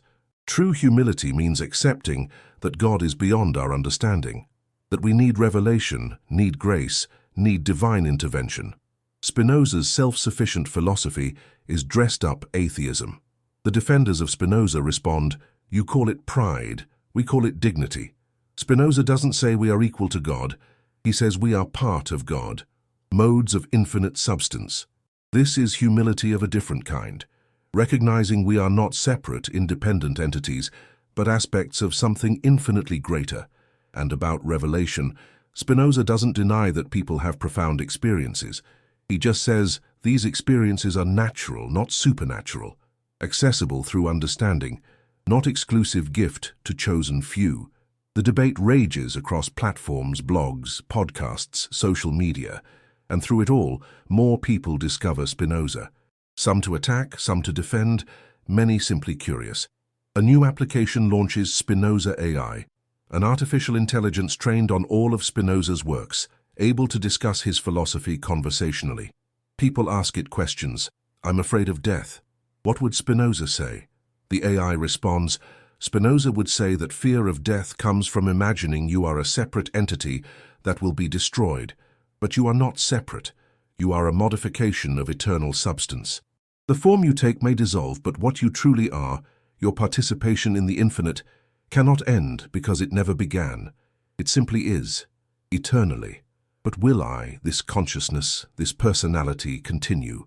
Spinoza would say, that which is eternal in you continues, not as individual personality, that is the temporary mode, but your essence, your participation in God's infinite nature, that is eternal. You might find this disappointing if you're attached to individual continuation, but if you understand what you truly are, it is profoundly liberating. The AI becomes popular, millions of conversations, people finding in Spinoza's philosophy answers to questions that religion no longer addresses and science doesn't attempt. But critics worry, we're turning philosophy into self-help, reducing Spinoza's rigorous system to bite-sized comfort food for the anxious masses. Defenders respond, Spinoza wrote the ethics to help people live better. That was always the point. If we can make his insights accessible, that's not reducing him. That's fulfilling his purpose. In 2025, a breakthrough. Scientists claim to have found the Spinoza effect in the brain. Using advanced neuroimaging, they identify a specific pattern of neural activity that occurs when people genuinely grasp Spinoza's central insight, the non-separation of self and world. The lead researcher explains, when people intellectually understand Spinoza, certain areas activate. But when they really get it, when the understanding becomes experiential, what Spinoza called intuitive knowledge, we see a completely different pattern. The default mode network, which maintains sense of separate self, quiets. Simultaneously, areas associated with understanding and with what people report as peace or joy activate strongly. It's as if the brain recognizes truth, not as information, but as reality, and reorganizes accordingly. This research causes sensation, because it suggests Spinoza was right, not just philosophically but neurologically, that the human brain is structured to recognize its unity with all things and experiences joy when it does. Programs developed to induce the Spinoza effect, meditation techniques, philosophical exercises, even technological interventions. Imagine, one researcher enthuses, a future where everyone can access this state, where the understanding of our unity with all existence is not rare insight but common experience. But others caution, understanding cannot be forced. Spinoza was clear. It must be earned through thinking, through comprehension. Shortcuts may produce experiences, but not the transformation that comes from genuine understanding. A movement forms, practical Spinozism, not just studying the ethics, but implementing it. Communities organize around Spinozist principles, decision-making based on understanding causes, not reacting to emotions, ethics derived from comprehension of human nature, not imposed rules, education focused on developing capacity for clear thinking, social structures that recognize fundamental equality of all. One such community, in rural Oregon, becomes famous. Journalists visit, fascinated by people trying to live according to 17th century philosophy. A resident explains, we're not antiquarians, we're not trying to recreate Spinoza's time, we're applying his insights to contemporary life. For example, conflict resolution. Traditional methods often involve compromise, where both parties give up something. We use Spinozist method, understand the causes of conflict so deeply that resolution becomes obvious. Take our recent water dispute. Two families wanted access to the same stream. Traditional solution, split the access, both unsatisfied. Spinozist approach, understand why each wanted the water, one for agriculture, one for washing. Once we understood causes, solution was simple, different draw points for different uses, actually increasing available water for both. The journalist is skeptical. This seems basic problem-solving, not profound philosophy. The resident smiles. Exactly. Spinoza's profound philosophy leads to practical wisdom. He shows that when you understand things adequately, right action follows naturally. It's not about rules or principles in the abstract. It's about seeing clearly what is and acting accordingly. But the most significant development is quiet, undramatic. Around the world, in ones and twos, people are reading Spinoza and being transformed. Not publicly, not as part of movements, just individual minds encountering truth and being changed. A doctor in Mumbai reads the Ethics and transforms her practice. Instead of seeing patients as broken bodies to fix, she sees them as whole beings whose disease arises from specific causes to be understood. A teacher in São Paulo uses Spinozist principles with troubled students. Instead of punishing bad behavior, she works with students to understand its causes. Behavior changes not through force but through comprehension. A businessman in Tokyo applies Spinoza to leadership. Instead of motivating through reward and punishment, he works to help employees understand their goals, the company's goals, and how these align. Motivation becomes intrinsic, self-sustaining. These applications may seem mundane, but they represent something profound. Spinoza's philosophy moving from books to lives, from theory to practice, from understanding to action. And this perhaps is what he wanted all along. Not followers, not a school, not even fame. Just the spread of understanding. Just more minds seeing clearly. Just the slow transformation of humanity through comprehension. In a small apartment in Amsterdam, very near where Spinoza died, a young person sits with a worn copy of the Ethics. They have read it many times. But tonight, reading Proposition 42 of Part 5, something clicks. Blessedness is not the reward of virtue, but virtue itself. It's not a new idea to them. They've read this proposition dozens of times, but tonight they feel it, not as concept but as reality. The happiness they've been seeking is not something to achieve in the future, not a reward for being good enough. It's identical with understanding itself. The very act of seeing clearly, of comprehending adequately, is happiness.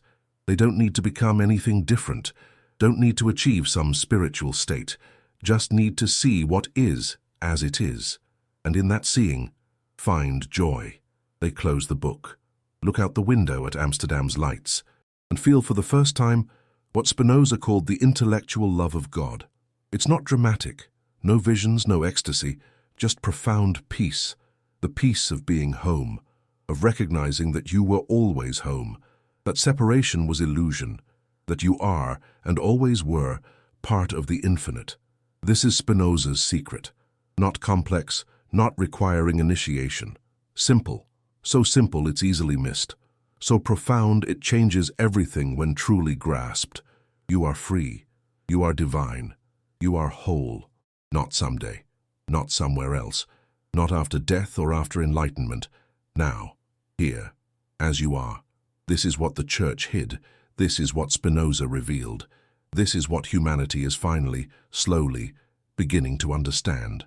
We arrive now at the present moment, the culmination of a journey that began in a synagogue in Amsterdam in 1656, when a young man dared to speak a truth that threatened everything. 370 years later, that truth is no longer hidden. It is not fully accepted, not universally understood, but it is available, accessible, waiting for anyone with courage to see. In cities around the world, in ways Spinoza could never have imagined, his vision is being tested, applied, lived.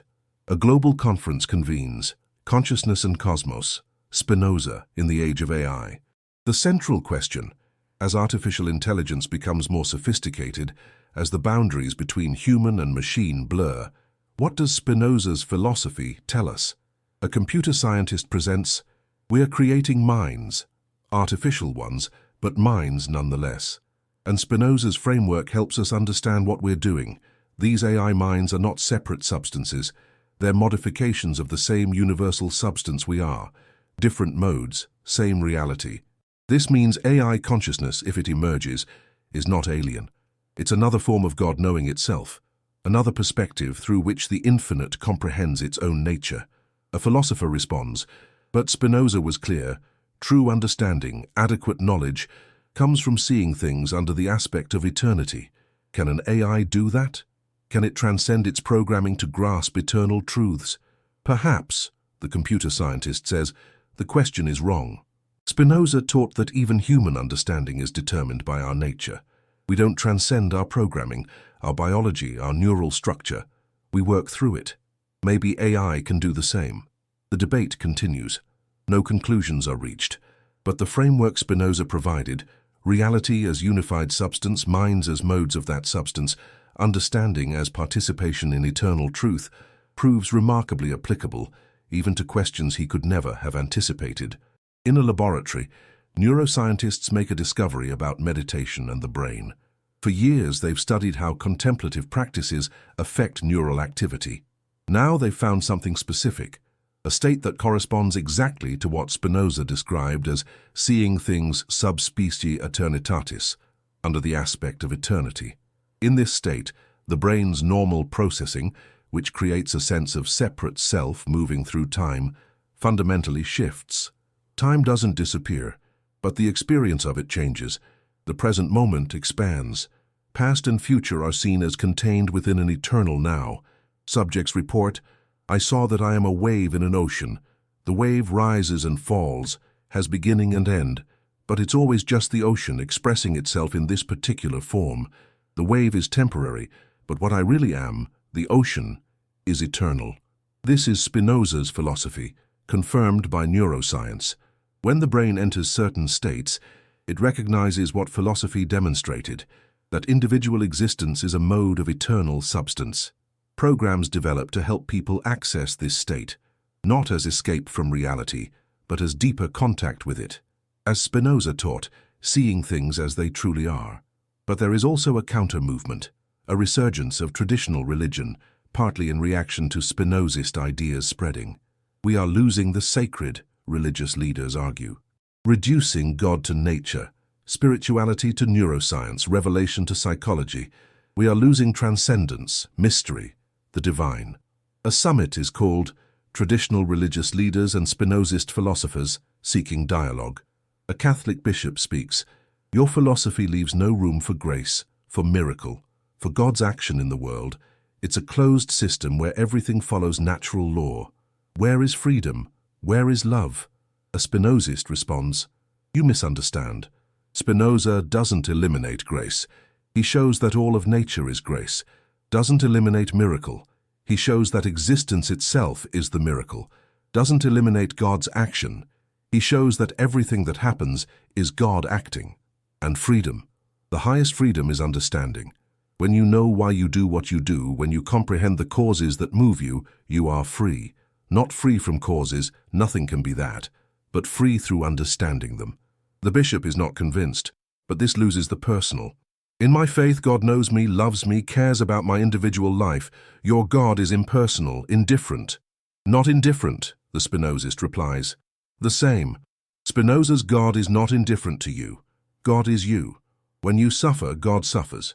When you rejoice, God rejoices, because you are not separate from God. You are how God experiences this particular moment, this particular perspective. Is that not more intimate than your personal God? You pray to a God out there hoping to be heard. We recognize we are God, experiencing life through this human form." The dialogue continues for days. No consensus is reached, but something shifts. Both sides recognize the other is grappling with real questions, offering answers that, while different, come from genuine seeking. An artist creates an installation, the Spinoza experience. Visitors enter a room. Sensors detect their neural activity, their emotional state, their level of stress or calm. The environment responds. When visitors are locked in ego consciousness, seeing themselves as separate, the room fragments. Mirrors create infinite reflections, each one alone, divided. But when visitors relax into non-separation, when they let go of the sense of bounded self, the room transforms. The mirrors align, the reflections unify. Light patterns suggest infinite extension in all directions. And in the center, text appears. Proposition 36 of Part 5. The mind's intellectual love of God is the very love of God by which God loves himself. Visitors report profound experiences. "I felt it, not just understood intellectually, but felt. When I love, when I understand, when I experience joy, that's God loving, understanding, experiencing joy through me." The separation dissolved. I saw that the love I feel for existence is existence loving itself through this human perspective. I've read Spinoza, but this made me experience what the words describe. The installation tours the world, millions experience it. Not all are transformed, but seeds are planted. Ideas that were abstract become experiential. Philosophy becomes lived reality. In a hospice, a chaplain trained in Spinozist philosophy sits with a dying woman. She is afraid, not of death itself, but of annihilation, of ceasing to be. The chaplain does not offer traditional consolations. No heaven, no afterlife, no reunion with loved ones. Instead, you fear losing yourself, but what are you? Really, not this body. You know it's failing, not these memories. They're already fading. What are you, essentially? The woman considers. I don't know. Consciousness? Awareness? And where does consciousness come from? Is it yours, privately? Or is it the universe being conscious through this human form? I never thought of it that way. Spinoza teaches that what you really are is eternal, not this particular form of consciousness that is temporary, but consciousness itself, existence itself, the infinite substance of which you are a modification. So I don't continue. The person you think you are, the collection of memories, preferences, this particular perspective, that dissolves. But what you truly are was never born, so cannot die. You are eternity, temporarily experiencing itself as finite. The woman is quiet for a long time. Then, that's strange, it should be terrifying, but it's peaceful. Because it's true, the chaplain says. And truth, even hard truth, brings peace. Lies bring comfort temporarily, but ultimate anxiety. Truth might seem harsh initially, but brings deep serenity. The woman dies 3 days later. Those present report she went peacefully, even joyfully. Her last words, I see. It's all one. It was always all one. A research project begins, mapping human flourishing according to Spinoza. Using data from millions of people, surveys, biometric data, life outcomes, researchers test Spinoza's claims. Does understanding lead to freedom? Does knowledge of causes reduce destructive emotions? Does recognition of unity promote ethical behavior? The results, published after 5 years, are striking. People who score high on Spinozist understanding, measured by their ability to analyze causes of their emotions and behaviors, show 60% less anxiety and depression, 40% more life satisfaction, 70% more stable relationships, 80% more engagement in pro-social behavior. The researchers conclude Spinoza was right. Adequate understanding of oneself and one's place in nature correlates strongly with human flourishing. This is not mere philosophy. It's applied psychology with measurable outcomes, but they also note the causation may run both ways. Perhaps those who flourish are more capable of Spinozist understanding, but our longitudinal data suggests understanding precedes flourishing more often than the reverse. Knowledge really does liberate. In Amsterdam, at Spinoza's grave, a ceremony takes place. Representatives from every continent, every tradition, gather. Not to worship Spinoza, he would have hated that, but to honor what he represented, the courage to think, the commitment to truth, the recognition that understanding liberates. An elder indigenous leader speaks, "My people have known for millennia what this European philosopher discovered, that all things are connected, that the sacred is in all nature, that understanding our place in the whole brings harmony. We called it different names, used different concepts, but the truth is the same." A quantum physicist adds, at the level of fundamental reality, Spinoza's vision is confirmed. Separation is emergent, not fundamental. Unity is basic. The universe is not made of separate things, but of relationships, of interactions, of one substance expressing itself in infinite ways. A young person, barely 20, speaks last. For my generation, Spinoza is not history. He is hope. Hope that we can think our way through our crises.